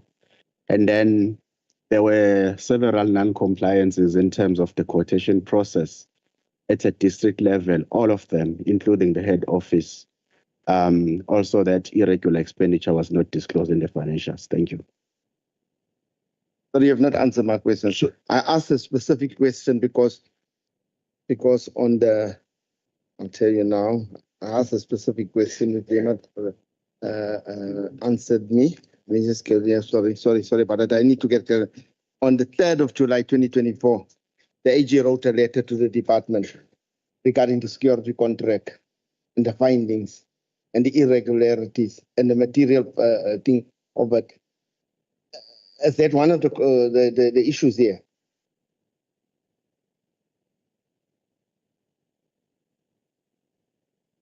Okay, on the ones where the department is qualified on, it's what is on slide 6.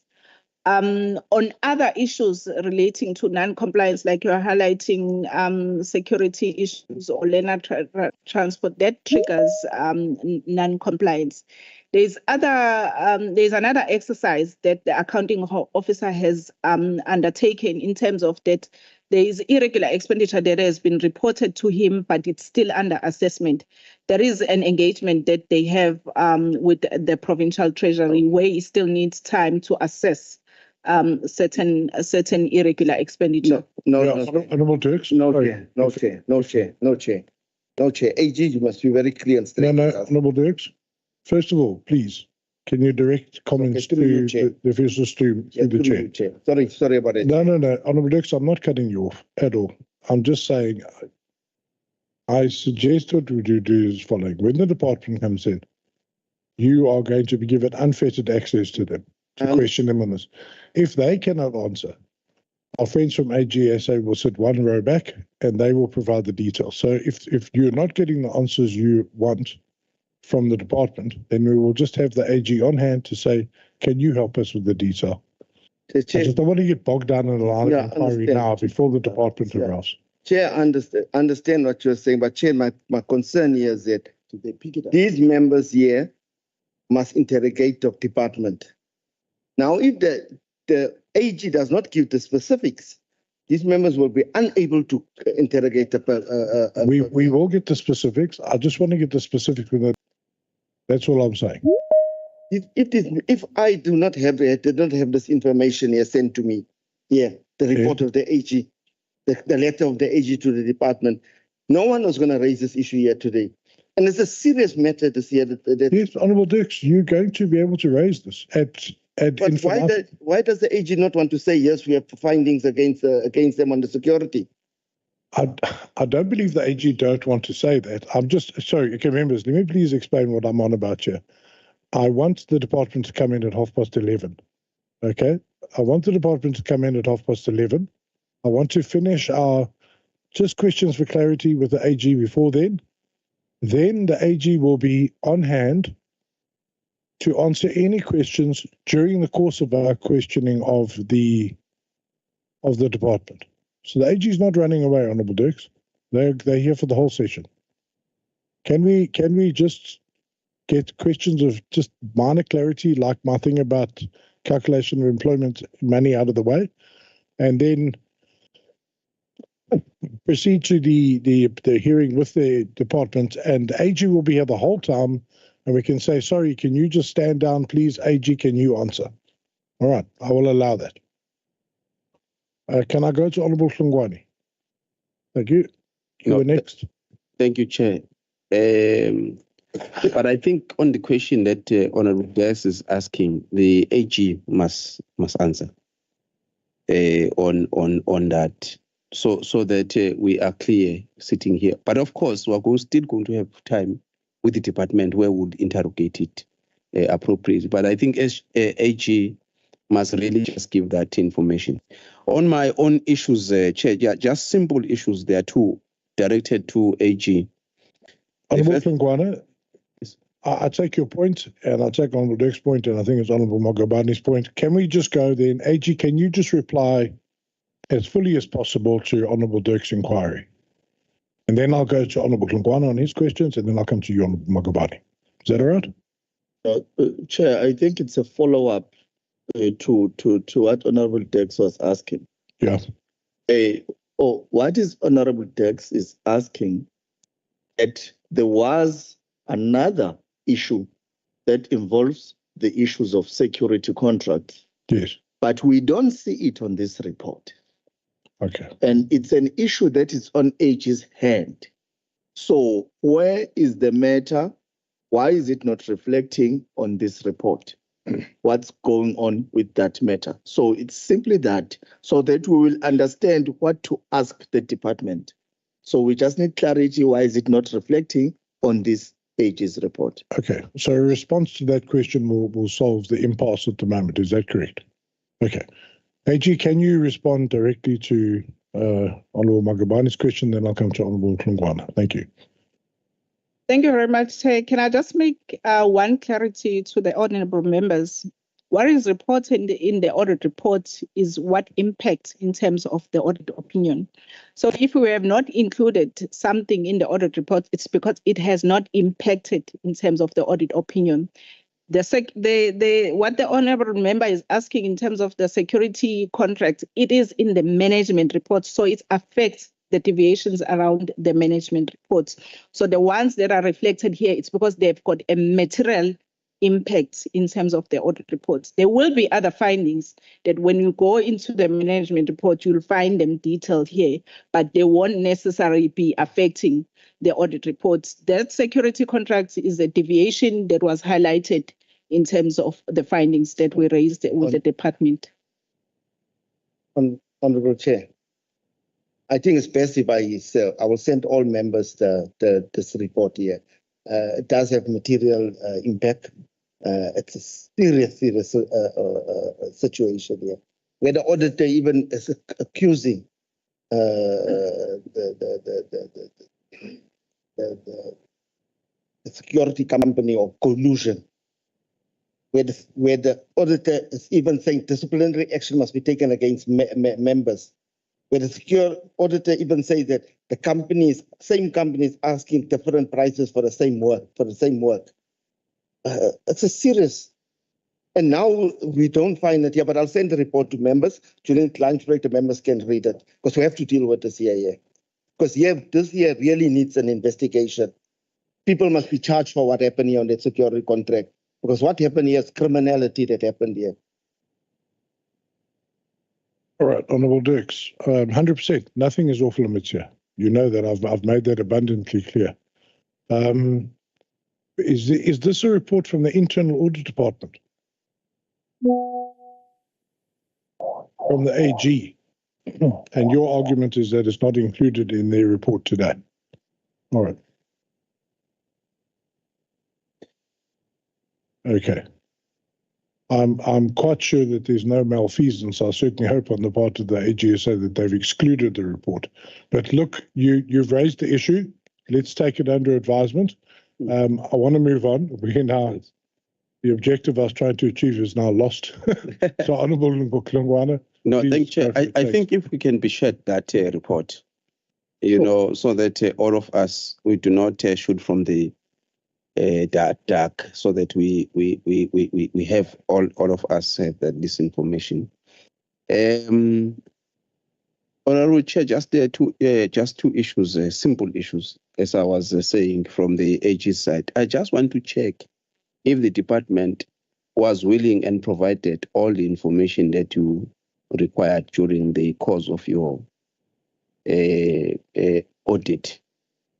I'm asking that because sometimes there is an allegation that you are given some of the information, you ignore it, and conclude your own reporting without including those. But the issue also I wanted to just from you, your comment, it seems as if the department is in crisis, what you are giving us. Is that reading correct?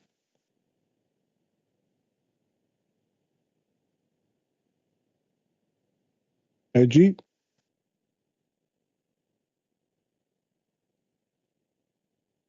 Thank you very much, Honorable Lungana, for the questions.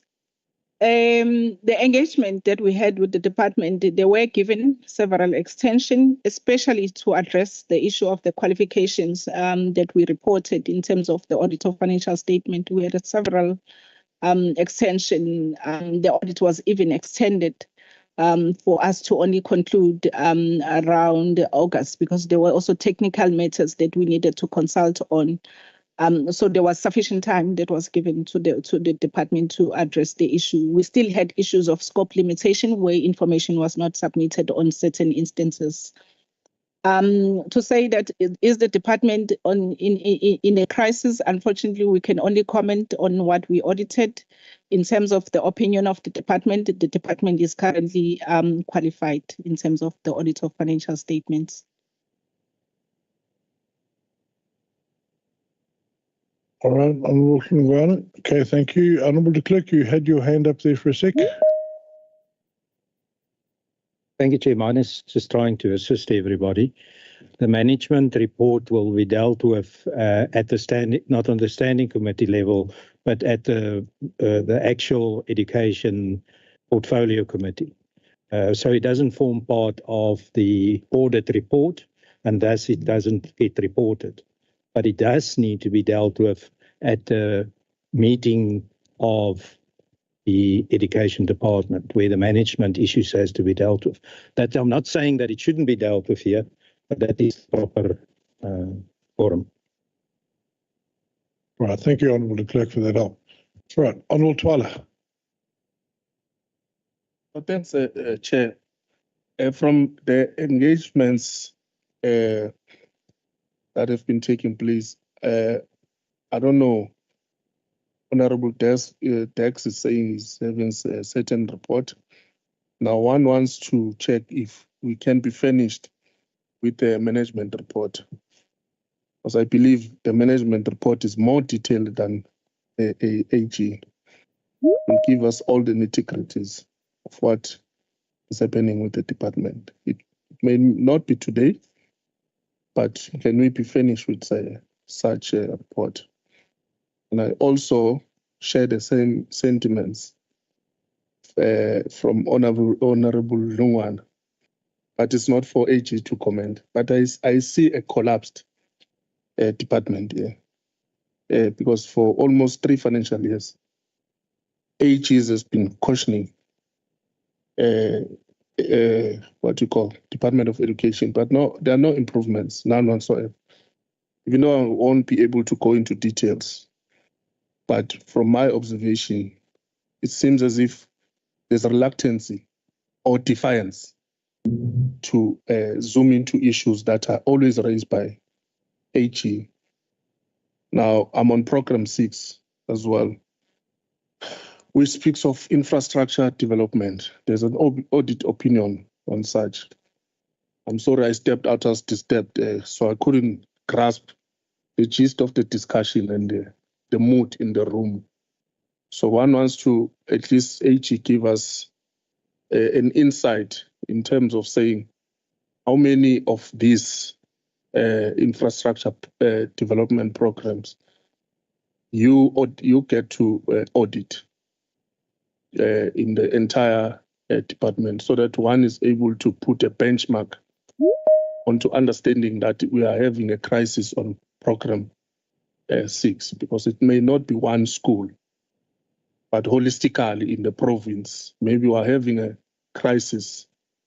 I don't want to go into details also of what is entailed here onto issues of non-payments, whatsoever delay that has caused the contractor to leave, abandon the site. But how many of these we have in the province? Thank you. Thank you, Honourable. Was that a comment or was that a question to the AG? Question, okay. All right, AG, if you can just respond, and then colleagues, we can then call the department in to face the music. I think they will be facing lots of music today. AG? Thank you, Honourable Chair. If I can just respond to the first question around the management reports and the access thereto. Honourable Chair, if you do request then the management report formally in writing, we will then put it through the processes in terms of the release of the management report, because ordinarily it will go to management. However, there is a process in which we are able to release that to the SCOPA committee. So if you could just ask that it be formally requested through our office, and then we'll be able to put it through the processes for the committee. And then I'll just let the team then to respond on the infrastructure related question. Thank you. Thank you very much for the question on the infrastructure. On the infrastructure, because we are looking at service delivery audit, for education, we go to all districts, to all 12 districts, so that we get an overall picture of what is happening within the department, other than auditing the head office itself. So in each and every district, we're able to make an evaluation, select a sample of certain projects within that district, and taking them through the performance of service delivery audit, and then linking it back to the key projects that we also evaluated in terms of audit of performance information. So the result, we're talking to board audit in terms of the regularity audit on the key project infrastructure, and we find similar processes across all 12 districts that we visited. Thank you. Yeah, G. All right, I believe the questions to you now are complete. So if I can ask you just to, Honourable Magabane. Brief as possible, thank you. Apologies, Chair. AG, I've noted that on your first slide, somewhere on, I think it's slide number 3, we also had your report. But I believe that the status or that you have given the department, kuyafana nje nokuthi ungigqokisa isuti nje ngingagezanga ngifake no-tie. Department doesn't qualify. It's another status that's supposed to be here, realistically, not the one that you have given them. Not the one. I think it should be a disclaim.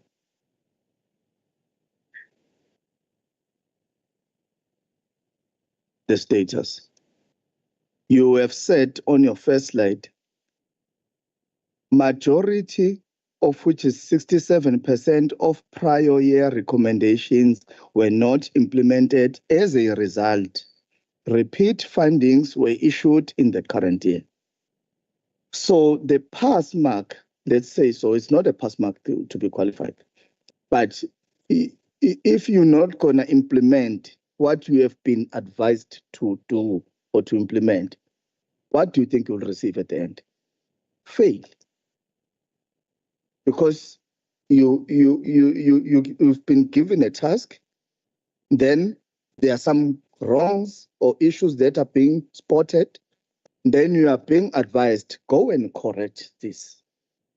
Then you come back the following year, you don't correct what you've been advised to correct. Then why can you then say that person, you can still be lenient on that person? So the status is incorrect. Many issues are here. So, but we'll find it when we get to the department. But there are many issues on this department, and this status they don't deserve. Thanks, Chair. Yeah, thank you, members. Members, I never want to cut members down, but you know, if we are, we can have a whole afternoon to talk to the department. But yes, member, if you have something very urgent, remember, yes, if it's very urgent, please go. Thanks, Chair. I don't want to waste your time because we need the department. It's just that I needed to make a recommendation. I don't know if it's a recommendation or it's a request to the AG that next time they must come prepared. It's important because there are a lot of things that we'll end up not dealing with if the AG behaves like this. I wanted to say that, Chair. Thanks. I'll wait for the department, the collapsed one. Sure. Honourable members, let me make this abundantly clear. The AG is not a sacred cow. Let's be clear. Okay. But at the same time, we should realize that the AG is here to advise us and to help us as much as they possibly can. Of course, they're humans. They're not perfect. So we should just remember that. But at the same time, I would like a good working relationship between the AG and the committee, because they are here to advise us and help us and tell us the truth to the best of their knowledge. Sometimes they may not report on certain things because of accounting. You know, that sometimes they live in a different world to us in terms of accounting reporting. But Honourable Matlopa, I see you've had your hand up consistently. Sorry, if you'd like to contribute. No, I think I'm covered on what was raised by Honourable Lungwane to get a management report. But here, Chair, I think we raised some of the things that are not relevant to us here because we have not done our workshop. Maybe, Chair, you must fast track that because we must understand the role of the AG of South Africa. So, and the difference between the department and the role of the AGs, because sometimes we become unfair to them, you know, because they are coming to share something with us that to empower us to ask the department, and we end up dwelling on them instead of highlighting some of the things that we must raise to the department. But I don't blame ourselves because we have not done our induction, what is expected of us and so on. I think it needs to be fast-tracked, Chair. Yes, I certainly agree. But anyway, we are learning on the job. So we'll just have to keep going. But so far from my experience, and I'm sure Honourable Dirksen, you will agree that we're pretty much on track. All right. AG, one last response, and then I'm going to ask you to move one row back and we'll bring the department in. Thank you. Thank you, Honourable Chair. Honourable Chair, I think also in the same manner as to regards to the management reports, because the members, the items that they're bringing forth, again, they come from the management reports. I think the communication referred to was actually communication of findings to management for them to be able to respond as part of our audit. So whenever we have a finding, we do share with management. So we request of management to respond to the specific ones. And yes, I did check my emails on the 3rd of July. Indeed, we said a communication of findings that we required management to respond to. So, Chair, in the same manner, in terms of the details of that particular finding, should it be required by the committee, we will then request that it be done through that formal letter in the same way that we have requested that the management report be requested in the office, and then we'll go through a process in terms of the release thereof to the committee. Thank you very much, Chair. I think on the matter of the different types of audit opinions, I think that as well we can share maybe through the induction process as well. We'll go through in terms of what is a qualification, what is an unqualified, what is a disclaimer, when does one get a disclaimer or an adverse opinion, which I think would also be of benefit, because at a point of a disclaimer, it is when you have no information on which to base your opinion on, then you would move towards a disclaimer. So I think that information as well, Chair, we are available for the processes of the induction to share anything that may be required of the Office of the AG to assist the members also in cementing the relationship that we have with the committee. Thank you. Yeah, thank you. Look, obviously it's of extreme frustration to me that we weren't able to do that before we started this round of SCOPA hearings. Perhaps you could, is it possible that you could perhaps prepare a document, maybe a AG for Dummies presentation? That would be for me, not for the members. But maybe just a basic, a 10-point or a 15-point presentation for us that maybe that we can circulate, and at least members could then read it and have maybe a better understanding. Because I also agree, I agree with Honourable Gabani. I look at this report and I'm going, how can this be unqualified? But as you explained the other day, qualified with material findings is extremely serious from an audit opinion point of view. It's not just this little small and yana thing. It's extremely serious. So yes, I think that would help. All right, honourable members, I think we can take a short break, but can I please say 10 minutes?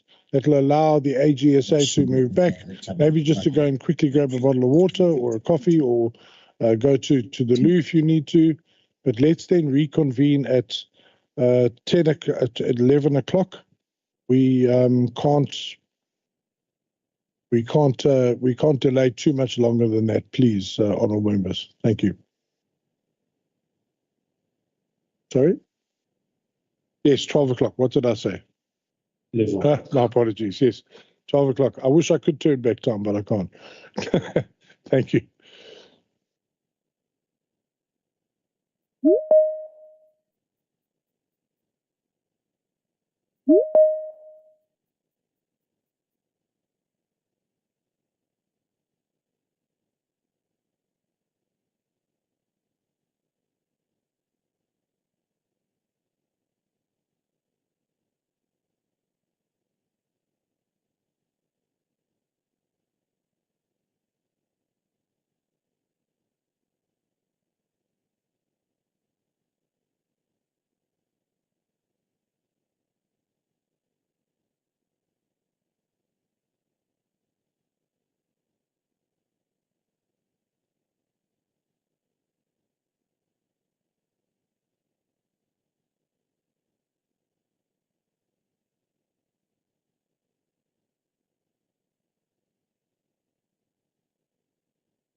Rain. All right. Tell me, you know the principal, acting principal of the Hopeful Primary? Because the principal, I know him, he retired last month. No, Benny, the long time Benny Maestri. Krish, put your mic off, please.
And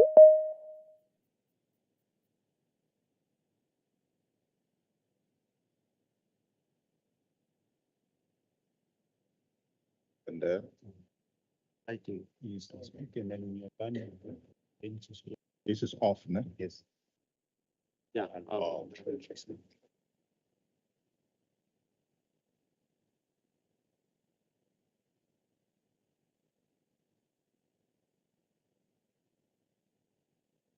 On off.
All right, honourable members and officials. We are quorate. I know there's still some that are in the dining room, but I don't want to hold proceedings up. Honourable members, we are now going to go into the response from the department to the presentation that we received from AGSA. But before we do that, I'm going to offer the Honourable MEC for Education, Honourable Walker, the opportunity to address us. And then we will move on to the HOD after that. So, Honourable MEC, thank you very much. You're welcome. And we look forward to your input. Thank you.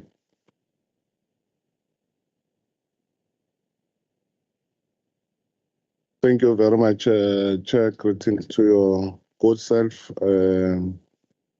members of SCOPA present, members of the portfolio committee from Education, HOD, CFO, and all senior officials. We on all honourable members present. We just that Chair. We are in this room now. I see Honourable Mervyn is seated that side. I think he really like it. Now I'm looking at Mr. Twala. Yeah. I'm saying that on the lighter note, Chair. We are grateful, Chair, that we have been given this opportunity to account to the SCOPA committee for the outcomes of 2023-2024 financial year for the department. And we really want to appreciate the work that the committee is doing. And we know that we have a responsibility to account to the committee in ensuring that we comply with the pieces of legislation under the PFMA.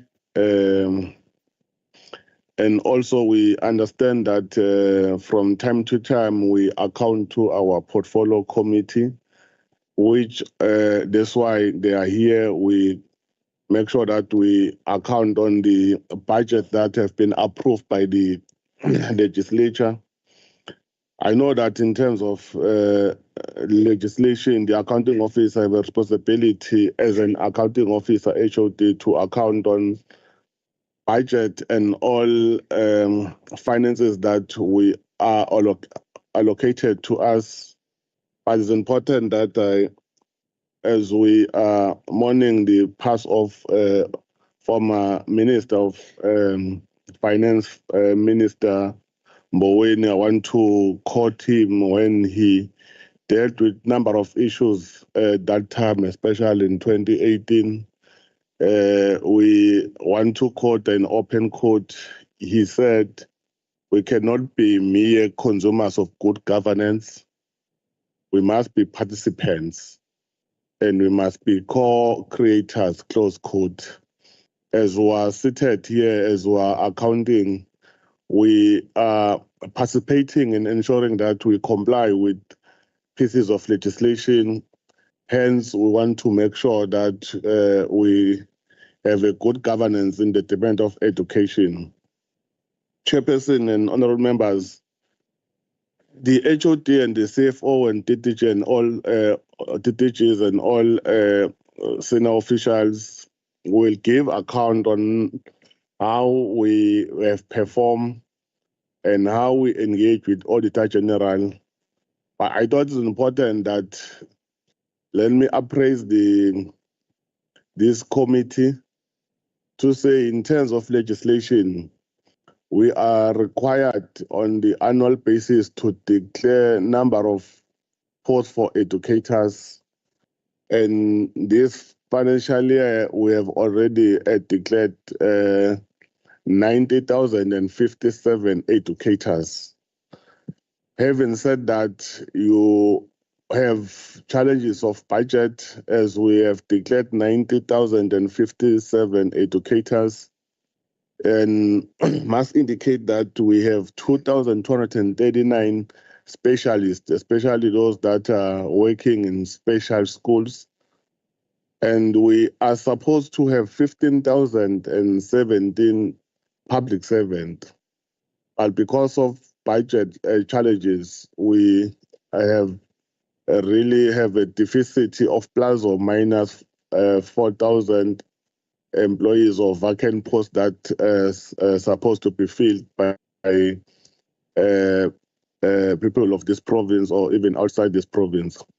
Hence, we have 34,944 posts provided for interns, EPWP grants, and SNP food handlers and learner support agents and CCD practitioners and others, which are really assisting in number of district and even in head office in doing work that supposed to be done by the permanent employees.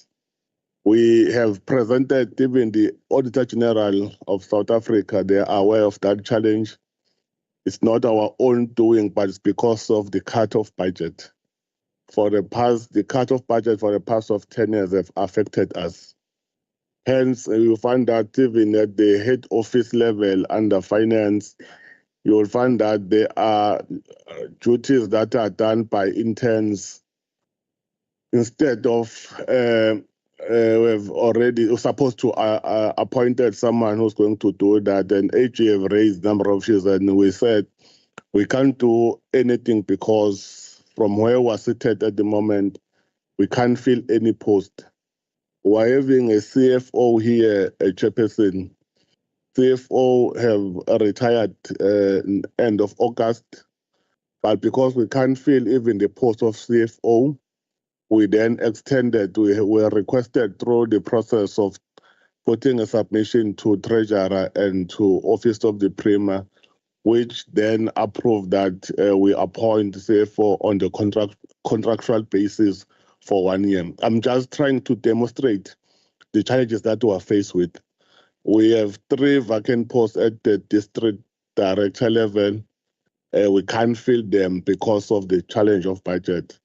I'm saying that I'm raising that, Chair, so that at least members, when they engage us, they must also understand the challenges that we are working under it. And then in terms of the 2024-2025 baseline funding for the department, we have been allocated. The members there are aware because we presented here 62 billion for the whole department, and 52 billion of that 62 billion just goes straight to salaries.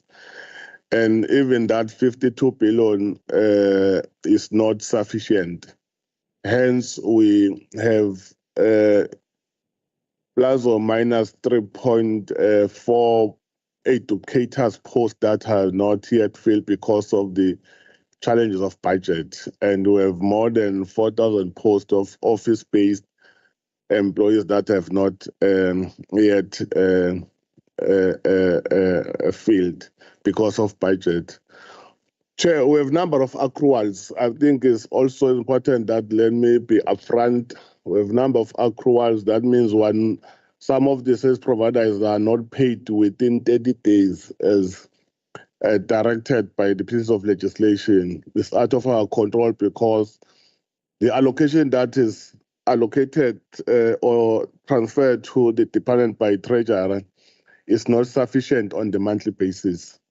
Most of the budget that they allocate on the monthly basis just goes straight to salaries. We had a number of meetings with Treasurer in the province of KwaZulu-Natal. They also understood our challenges, hence they promised to engage with National Treasurer. We engaged the Minister of Education to request her to also engage with the Minister for Finance. I'm aware that we're supposed to have a meeting with the National Treasurer and the Minister of Education to deal with the issues of budget in the province of KwaZulu-Natal. I don't want to talk about other provinces because of the challenges that we are faced with. Hence, you will find that you will have complaints of some service providers not paid on time as we are supposed to do that. But we are engaging with all service providers that we have a contract with. We don't want to enter to engagement with those that are not contracted with the department. Chairperson, some of the challenges that we are faced with is the issue of infrastructure challenges, which are schools. And we have 5,870 schools in the province of KwaZulu-Natal. And most of them, they are old, they need to be maintained, they need maintenance. We have been allocated 2.3 billion, which is really not sufficient to deal with the challenges that we are faced with in number of schools in KwaZulu-Natal. Hence, we might find a complaint to say there are schools that have challenges of water, schools that have challenges of sanitation or maintenance, and others, the issue of storm that have destroyed even our school. We have a contract of LTMC of that we are owing that contract more than 800 million. We have engaged with Treasurer about that. We are also have owing the contract that deals with printing, and especially we are going in 6 days from now, matriculants candidates, they are ready to write for exam. We are monitoring the situation. We are ready to ensure to administer the examination of 2024.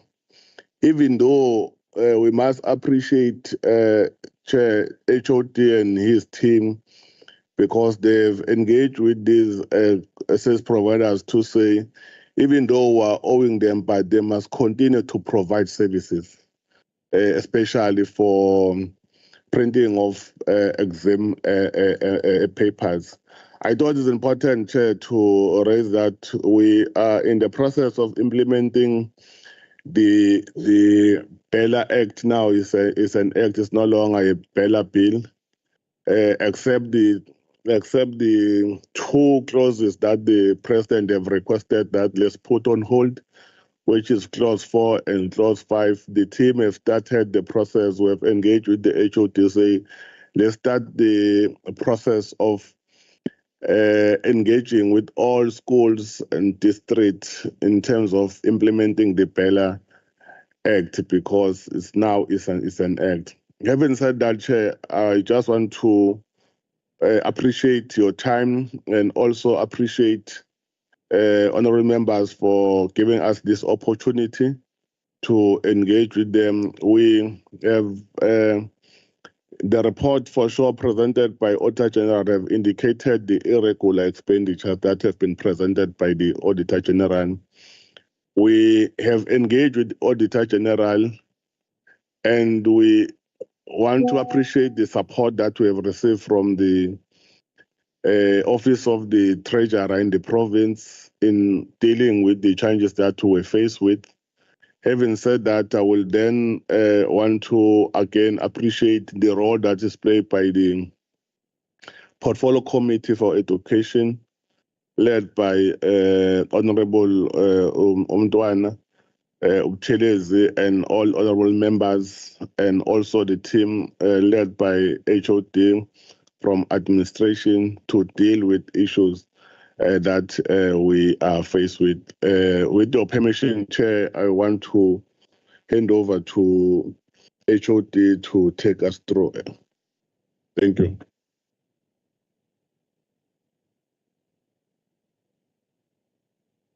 Thank you very much, MEC. Honorable Chair and members of SCOPA. My apologies, Chair. My sincere apologies. I'm not sure if the HOD, as he proceeds, if he can introduce the entire staff complement that is here. My sincere apologies. Yes. Yes, thank you, Honourable Glogwana. I was actually distracted for 1 second and the HOD just jumped in. I wanted to, so HOD, if you can just hold your horses, please. First of all, I just wanted to thank the MEC for his opening remarks. They're appreciated. MEC, I just want to say to you that this department is in a massive mess. I'm sure that you've picked this up already, and I'm sure that you've seen the AGSA's report, and it is of great concern. So we would welcome your commitment to holding the staff complement in your department to account, because I can assure you today we are going to be asking some very hard questions of the department. HOD, I would like you now to identify who is going to speak on behalf of the department, and I'd like all of those persons to, by way of the oath of affirmation, introduce themselves, and then I would like you to introduce us to your full team that you brought along for today. So let's start with the oaths and affirmations, and then please introduce us to your full team, and please do it in a audible manner so that the members can take note of the names of the people who are here. I will be checking with the members that they're happy that they've recorded the details. Thank you, HOD. Let's just do those oaths and affirmations, please. Thank you very much, Chair. My name is KwaZulu-Natal Ngobo, Head of Department of Education in KwaZulu-Natal. I have no objection to taking an oath to speak the truth and the truth only. So help me God.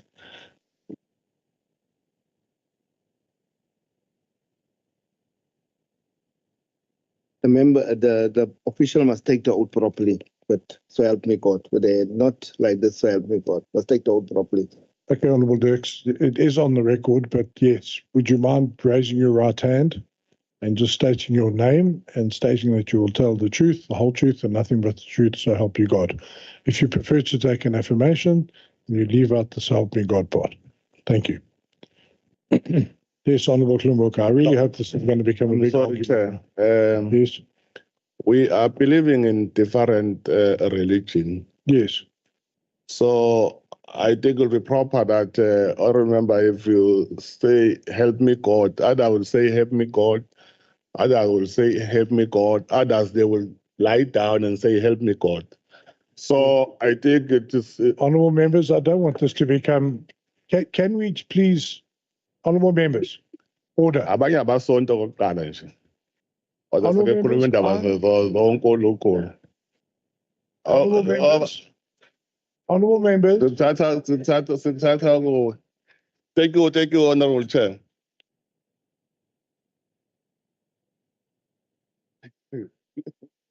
Honourable members, shall I just leave the meeting? Or are you going to respect my authority? We're all busy. I'm sure Honourable Twala's got other things to do as well. But if we want to be disciplined today, please let's be disciplined. Okay. Can we just get past these oaths and affirmations in any which way you feel comfortable in giving them? It's a record, colleagues, that the person who is speaking is undertaking to tell the truth, the whole truth, and if they deviate from that, they can be found guilty of perjury. That's the point of it, not what words you say necessarily and what gestures you use in that. Let's be focused and let's get onto the business of scrutinizing the department. Thank you, HOD. Please start again. Thank you. Thank you, Chair. My name is KwaZulu-Natal Ngobo, Head of Department of Education in KwaZulu-Natal. I'm here to speak the truth and the truth only. So help me God. Good afternoon, Honourable Chair and Honourable members of SCOPA. My name is Lalting Rambazan. I'm the CFO of the Department of Education, KwaZulu-Natal. I swear to tell the whole truth and nothing but the truth. So help me God. Thank you.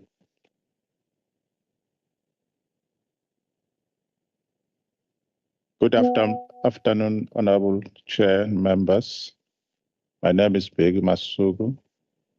I'm the Deputy Director General for Corporate Management in the department. I swear to speak the truth, nothing else but the truth. So help me God.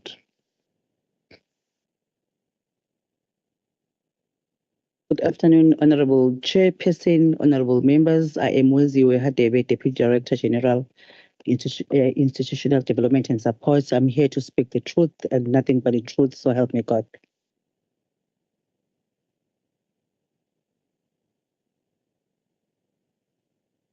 Good afternoon, Honorable Chair and Honorable members. My name is Ronald Stolle, Acting Chief Director, Infrastructure. I swear to speak the truth and only the truth, so help me God.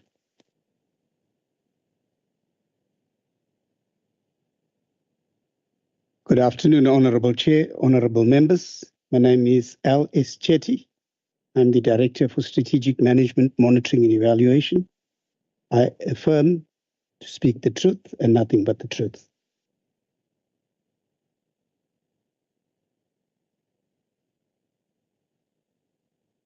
Good afternoon, Chair and honorable members. My name is Vincent Imieni, Head of Ministry Education. I swear to tell the truth, nothing but the truth, so help me God. Right. We've got that now on record. Members, you took all the names, so you know who we're talking to. HOD, please proceed with your presentation. I believe you have a presentation. You've sent it through to the through to the committee. So if you could please flood that presentation and then take us through it. Thank you. Okay. Thank you very much, Chair. Indeed, the presentation was sent beforehand. And in it, we're going to be led by the Chief Financial Officer, Mr. Lalsin Rambaran. I must indicate that the people on this table, as they've introduced themselves, are the ones who are going to be participating. There are other officials of the department on the virtual platform, but those that will actually be participating, speaking, are seated here. Thank you very much. If I can hand over to the CFO.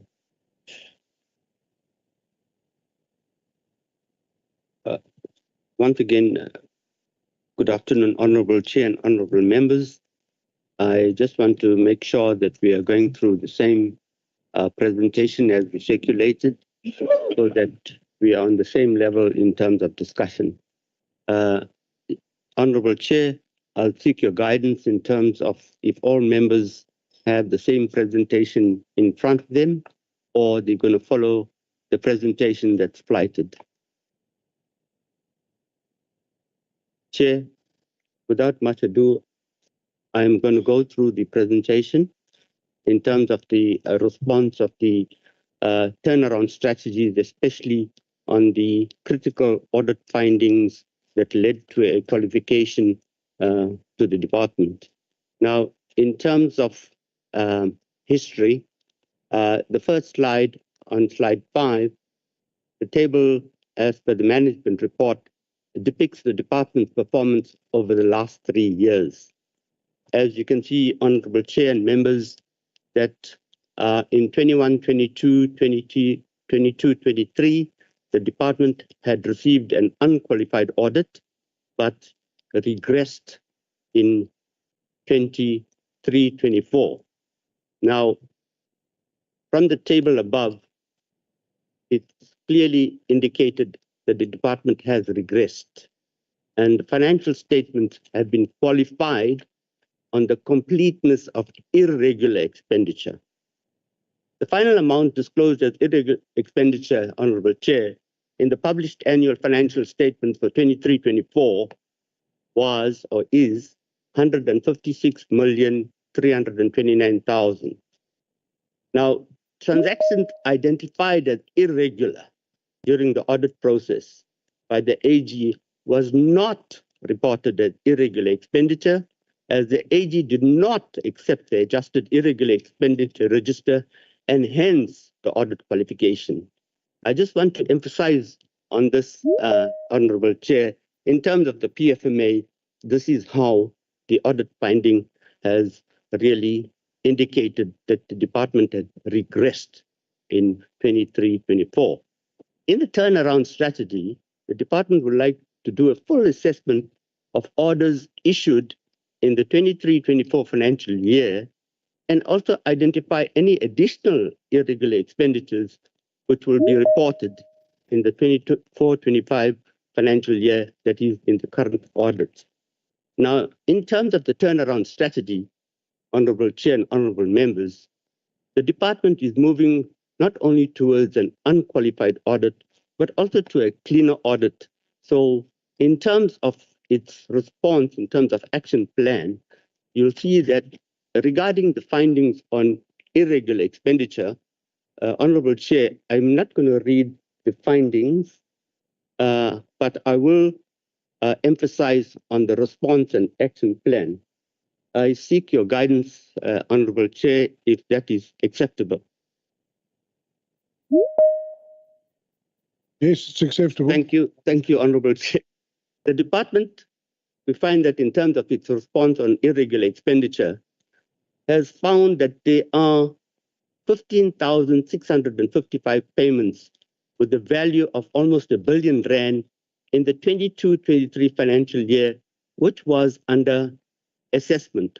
So just to give a little background, as the AG has done, when the department has found through investigation that that expenditure is irregular, it will record it in the irregular register and declare it in the financial statements. The ones that they have been advised by the AG that could be irregular is still under investigation, and the department has indicated that under assessment as part of the irregular expenditure that's going to be investigated in the current year and declared in the 24-25 financial year is found irregular. In 23-24, there are 7,023 payments with a value of 810,436,988 rand 27 cents, which will also be investigated. A similar analysis will be concluded for 24-25 financial year. It is estimated the payments to be assessed is 12,000 estimated transactions.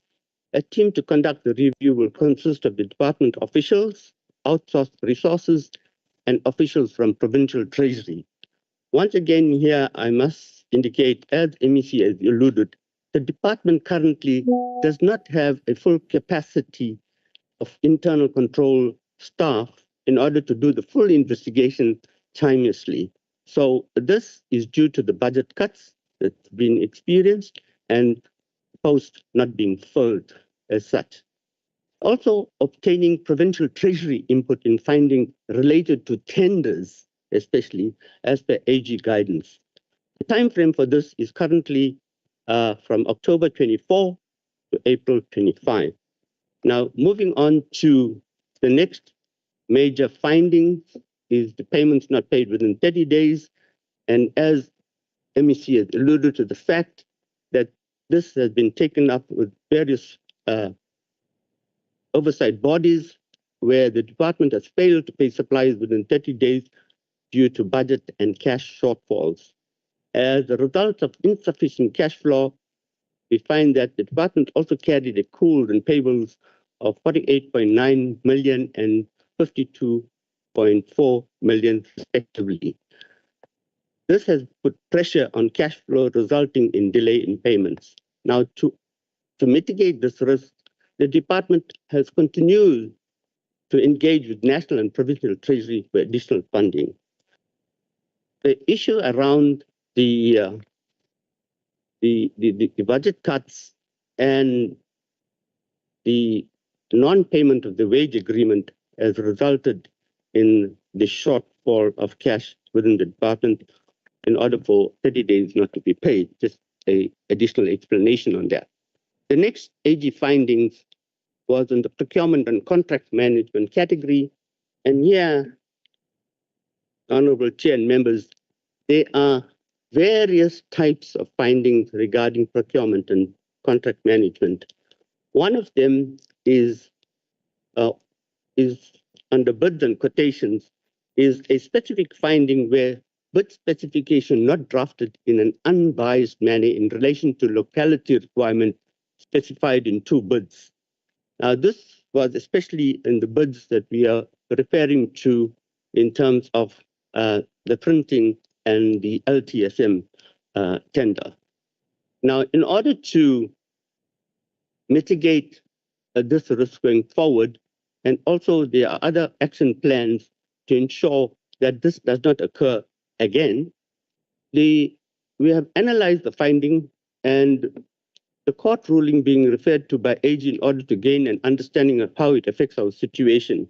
So we are maybe looking at different ways of ensuring that any kind of tender that is put out there is fair, transparent, and it has value in it. Obtain guidance and input from provincial treasuries on locality and how future bids can be structured to accommodate such a requirement in compliance with the law. Obtain legal input if deemed necessary. Now, in terms of progress, we find that the court rulings have been analyzed and a formal request for guidance and input has been forwarded to provincial treasury. And then also we're looking at condemnation process will continue shortly with the assistance of additional resources from provincial treasury. As indicated, Honorable Chair, that the capacity within the department does not have sufficient skills to ensure that the condemnation process occurs fast as we really want it to be. Therefore, Treasury, we have requested assistance from Treasury to help us in the condemnation process, and Treasury has willingly afforded us those staff to assist in the condemnation process of irregular expenditure.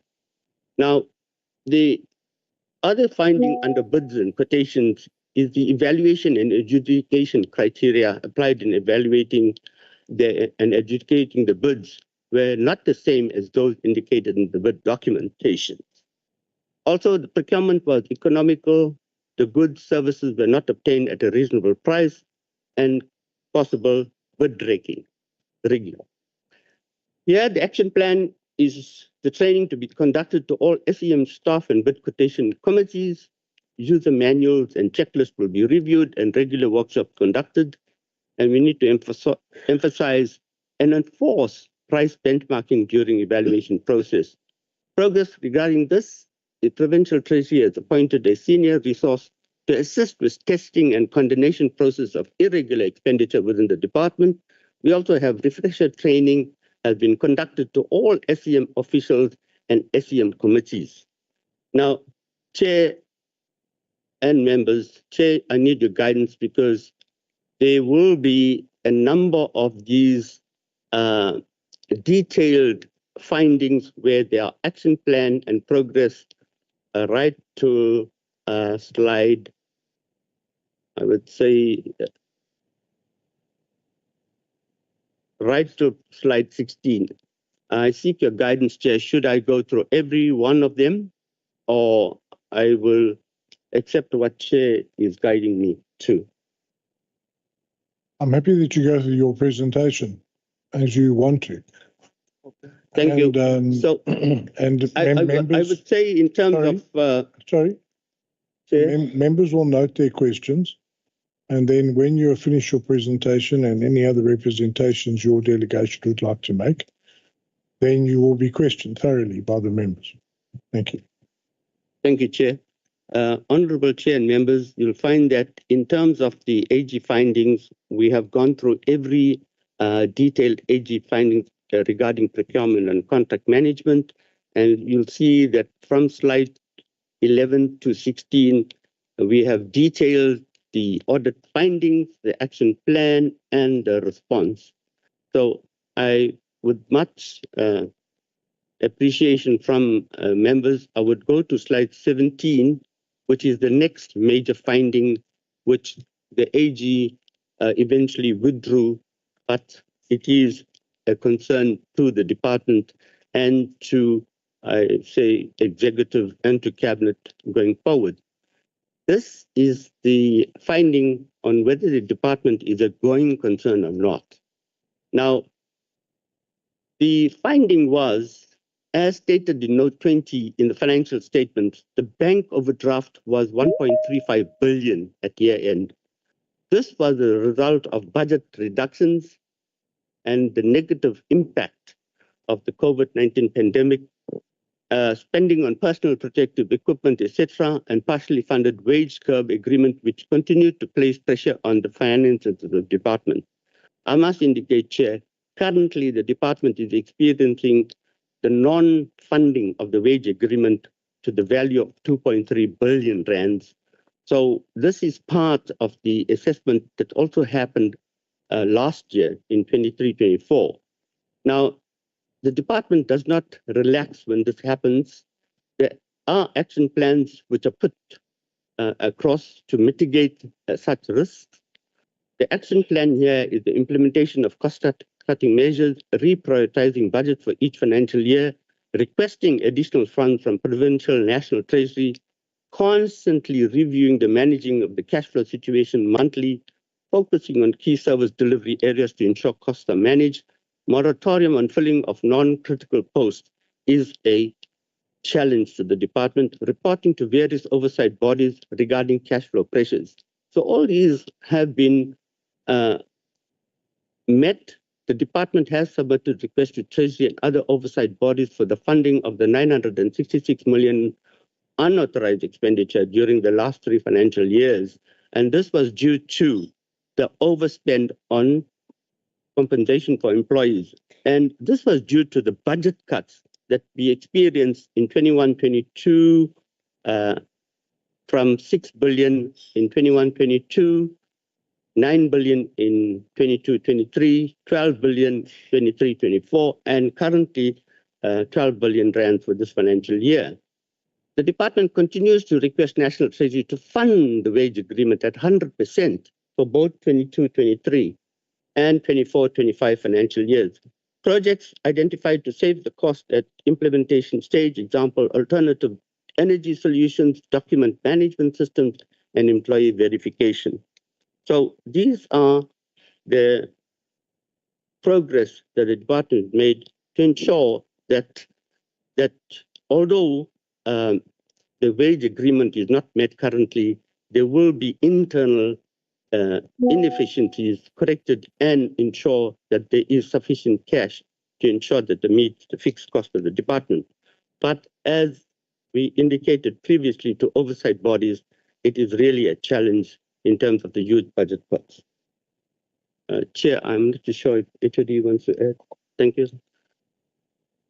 The measures to control overspending, Chair, I'm not going to go through everything, but I will go through the main measures to control overspending on slide 19.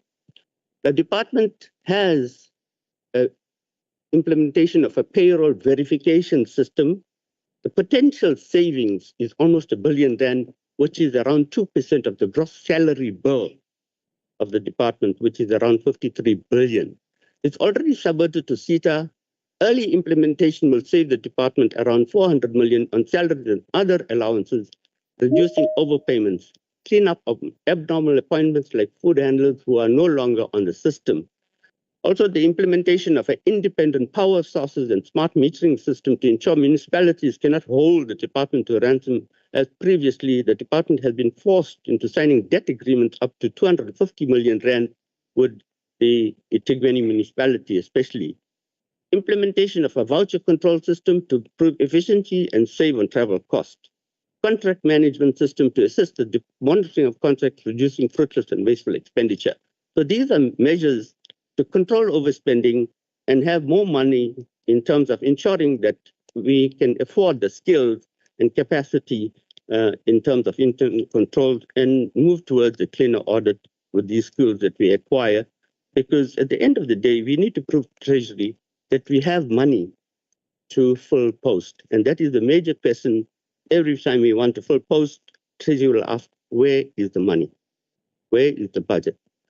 Going on to predetermined objectives, I will allow my colleague through HOD MEC, Dr. Chetty, to take us through the predetermined objectives. Thank you, Chair. Dr. Chetty. Thank you, Honorable Chair. The first audit findings in relation to predetermined objectives relates to Program 2. The misstatements identified on the testing of indicators, those are standardized output indicators, number of Funza Lushaka bursary holders placed in schools within 6 months upon completion of studies or upon confirmation that the bursar has completed studies. The action plan, the department is to conduct pre-audit verification to ensure that students who have completed their studies and where employed are reported as an achievement in the annual performance report. Progress to date, the verification process of the placement of Funza Lushaka bursary holders has commenced as of 31 August 2024. Next slide. Relates to the finding in Program 5. That's non-standardized output indicator 5.3. No detailed database for number of children accessing registered early childhood development programs. Action plan. Learners' information will be captured on the registration management system, and I must concede, Chair, that at this stage, the National Department of Education, when the audits were done, had not implemented a ECD registration management system. But in terms of progress, the National Department of Education has introduced the eCares registration system for ECD, which is being piloted at national level, and it will be implemented in provinces. Program 6, infrastructure. Misstatements identified on the testing of the following indicators. Standardized output indicator 601, number of public schools provided with water infrastructure.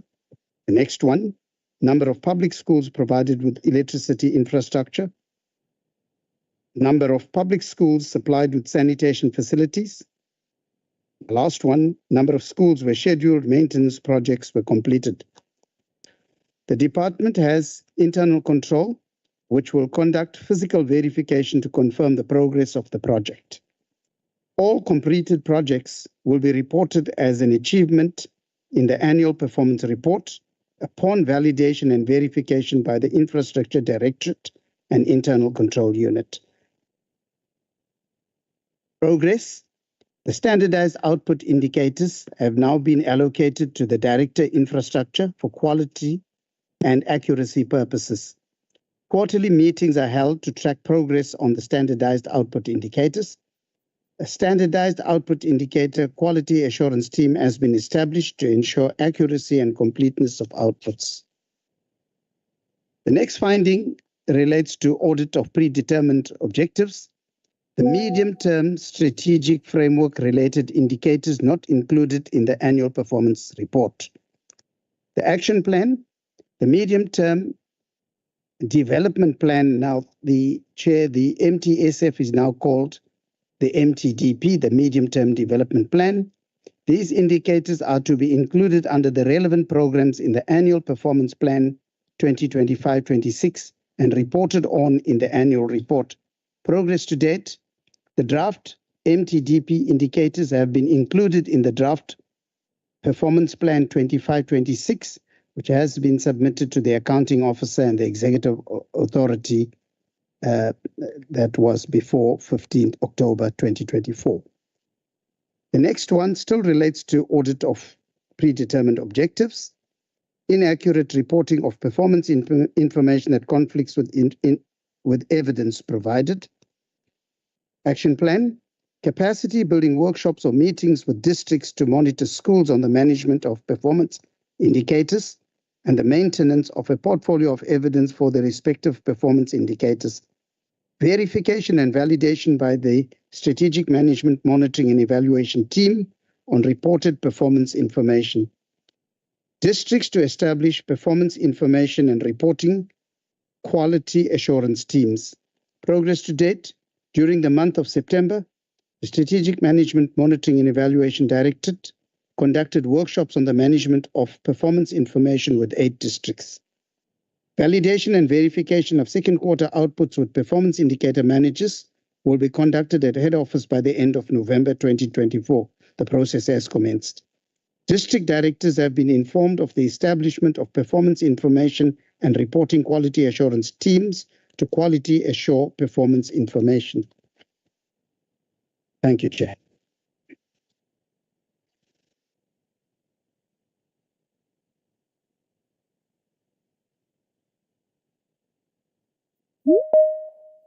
Thank you, Dr. Chetty. Moving on to the third category where it is very important for us, for the department to follow, is the category of the material irregularities. The department has received 4 MIs, material irregularities. The first one was on the National Nutrition Program. The AG finding is due to various challenges and deficiencies in the school feeding process and the management of the supplier. The department has failed to provide meals to learners at several schools in the province during the period 12th April 23 to 23 April. The schools opened for the second term of the 2023 academic year. The lack of meals that cause substantial harm to the general public. Now, here, once again, in order to respond to the AG and findings, the accountant officer has appointed an independent investigating team that will assist with the investigations on the findings, and therefore disciplinary action will be taking place. And this is at the SEM process in terms of acquiring, procuring, and investigating a team. The next MI was regarding the ferry boats, and as indicated by the AG, the accounting officer's actions were implemented successfully, and the MI is now closed. The third one is that around SARS, the penalties and interest paid. Once again, the accounting officer's actions were implemented according to the AG's response successfully, and the material irregularity is closed. So, and the last one is on salary overpayments, and this is also due to the salary payments made to persons no longer employed by the department. The MI is now closed due to the accounting officer's actions were implemented successfully. But I must indicate that all these MIs, although they have been closed, the department is still keeping a close eye on it not incurring again. So if you look at the late terminations, we do have a debt management policy that's being implemented to ensure the MI on debt management or on salary overpayments is being mitigated or not being implemented again as a MI. The debt management policy, there are on slide 29, is monthly monitoring of debt by type per district, head office to investigate the root cause of specific categories of debt per district and provide remedial measures. This is ongoing. We have a monthly review of late terminations and implement consequence management to officials who did not allow due process and implement recovery from the cap leave and pro rata service bonuses on salary overpayments on deceased cases. Now, the department hasn't provided detailed information, and the department is just responding to the turnaround strategies that is being implemented. Also, there's an increase in recovery from pension exit opportunities for providing motivation to the GEPF to recover outstanding ex-employee debt. The department has had better success recently recovering from pension in this financial year. Just an explanation, Honorable Chair and members, the GEPF did not allow the department to deduct the debt from the pension funds before, but now it has allowed the department to a certain extent. Enforce 100% recovery from in-service debt in according with relevant prescripts, including reinstating ex-employee debt where staff members have been reappointed in other districts. Here, Honorable Chair, we are looking at where staff members who have been in service created debts and left the system but were re-employed, and immediately the department has began the deduction of the debts from them. Those are the efficient methods the department is implementing to ensure that the debts are collected timelessly. The department has already seen the impact that the amount of 14.5 million was collected in June and 11.3 million in March. That's an increase of 3.5 million. The review and the issue around the pillar committee to advise the HOD on long-term sick leave, which makes up about 70% of outstanding debts, and implement consequence management where timeframes have not been met. Now, this is the issue on colleagues that are on long sick leave, but to ask pillar to fast-track them so that there is no double parking regarding the payment of salary. Chair, thank you. I think I need to indicate that in addition to this, there is we have submitted an improvement strategy. It is a huge Excel spreadsheet. I'm just going to go through one or two of the turnaround improvement strategy that is in detail that we also provided to the committee, but I'm not going to go into presentation now. So I will ask the chair and the members' indulgence that they can read through it and you can ask us questions through resolutions, etc. Thank you, Chair. HOD? Chair, that would be our presentation in relation to our turnaround strategy following the audit outcome. And we will ensure that through top management, we will ensure that we keep track on progress in the implementation of the strategies that we've reported here that will follow in order to bounce back to a more positive audit outcome. Thank you very much. Right. Thank you very much for those presentations. What we are now going to do is turn to the members. Yes, Honourable Dirks, I've got your hand. Honourable de Klerk, I've got yours. Honourable Magabani. What I'm going to do is I'm going to allow Honourable Lungwana. I'm sure many of the members are going to ask questions. I explained previously that we will now adopt especially that we're in person, a methodology of allowing the member to ask the questions they want to ask and to get answers straight away. So it's going to be a back and forward exercise. So each of the members who have raised their hands, and I will take them in turn, they will remind me, but so far, if you could just make a note, Cabo, I've got Honourable Dirks, and I think it was Honourable de Klerk was next. Then it was Honourable Magubani. Then I think, sorry, the name again, my friend, my brother. Honourable Mbata. Okay, thank you so much for helping me. And then Honourable Glungwana. Have I got that order correct? Okay, so for now, that's the order. Obviously, we can take many more after that, but let's get through that. And I will be Honourable Twala. Sorry? Oh, the AG wants to contribute something. Oh, you would like to contribute now, or let me just finish my train of thought. But what I'm saying is I'm going to allow each of the members to ask the questions they want to ask back and forward until they are satisfied. And then we will move on to the next member. Okay. And then obviously I will mop up at the end once everybody is done if any questions remain unsatisfied.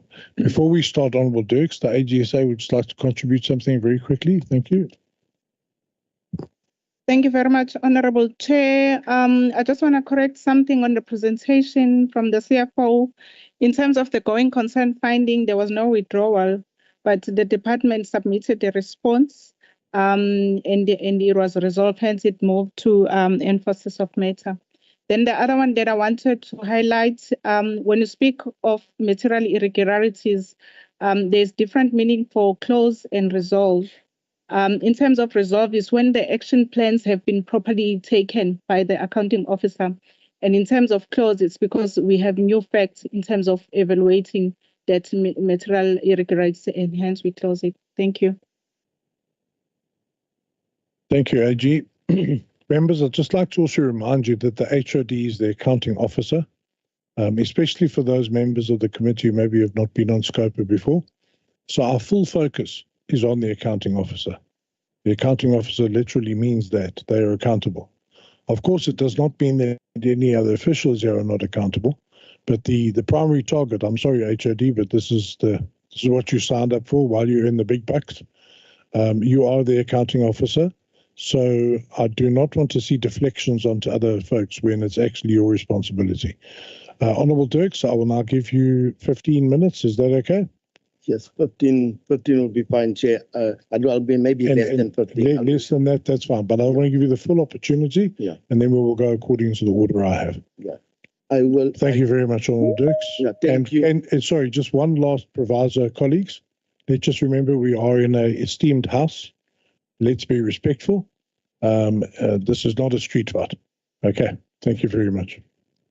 Thank you, Chairperson, and greetings to the MEC, and greetings to the Chairperson of the Education Portfolio Committee, and greetings to all officials and all honorable members. I will just ask 4 questions, but I'll ask them one at a time and wait for the responses. So let me go straight into the issue that I will deal with. It is procurement and contracts. That's what I will deal with. Now, my first question that I would like to ask the accounting officer is that in the detailed audit findings of the auditor, or the AG's findings, the AG raised the issue about a winning bidder did not meet the bid requirements regarding a security contract, that the winning bidder did not meet the bid requirements. And then the AG goes on to say that the winning bidder submitted a non-compliant QMS ISO 901/2018 compliance certificate. The AG further goes on and says in his findings, the AG said that this non-compliance that resulted in the total amount of the tender contract, I think it's a couple of 100 million rands. That total amount resulted in irregular expenditure because of the irregularity and illegal appointment of this security company. The AG further states that there's a company called Mzizi Security that was disqualified for not having that very same certificate, but this specific company, AET, was put through, and they were put through, and Mzizi was then disqualified. So I want to know from the HOD, what have the department done to rectify the situation?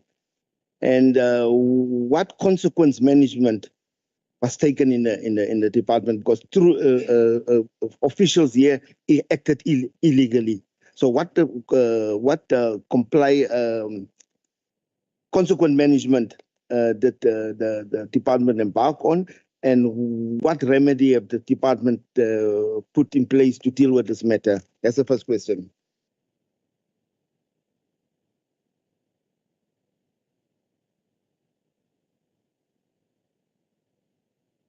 Thank you, Honorable Dex, for the question.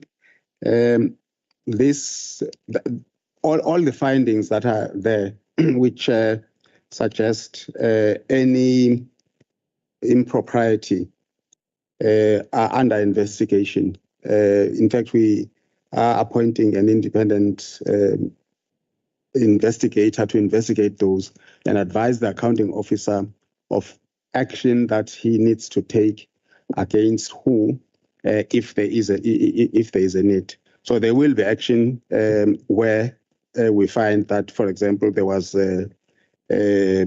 no due diligence in terms of awarding a particular tender.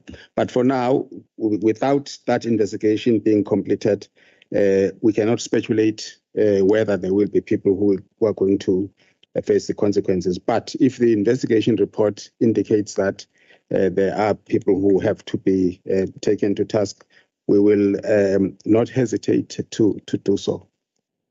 Okay, right. The second question, thank you for it. The second question is the discrepancies in this illegitimate winning bidders pricing schedule. The auditor raised it, the AG raised it, and the AG then says in its recommendations, the AG say that the officials responsible must be disciplined. What have the department done so far in this regard? Is it the same that is still under investigation? Exactly, Chair, because when the auditor's report would simply say that some officials may need to be disciplined without even naming who they are. Hence, before the accounting officer does that, he does need a little bit more detail in terms of who was involved and what is it that they did, so that when you take consequence management against individuals, you do so from a position of strength and a position of having all the facts as to what transgression could have occurred. So it's part of those that are okay under the investigation. Okay, thank you. I expected that answer. The third question I want to ask you is the possible bid rigging that the AG raised the issue about possible bid rigging, where the AG says that both these companies, when they went to go do an inspection, both these companies are operating from the same premises.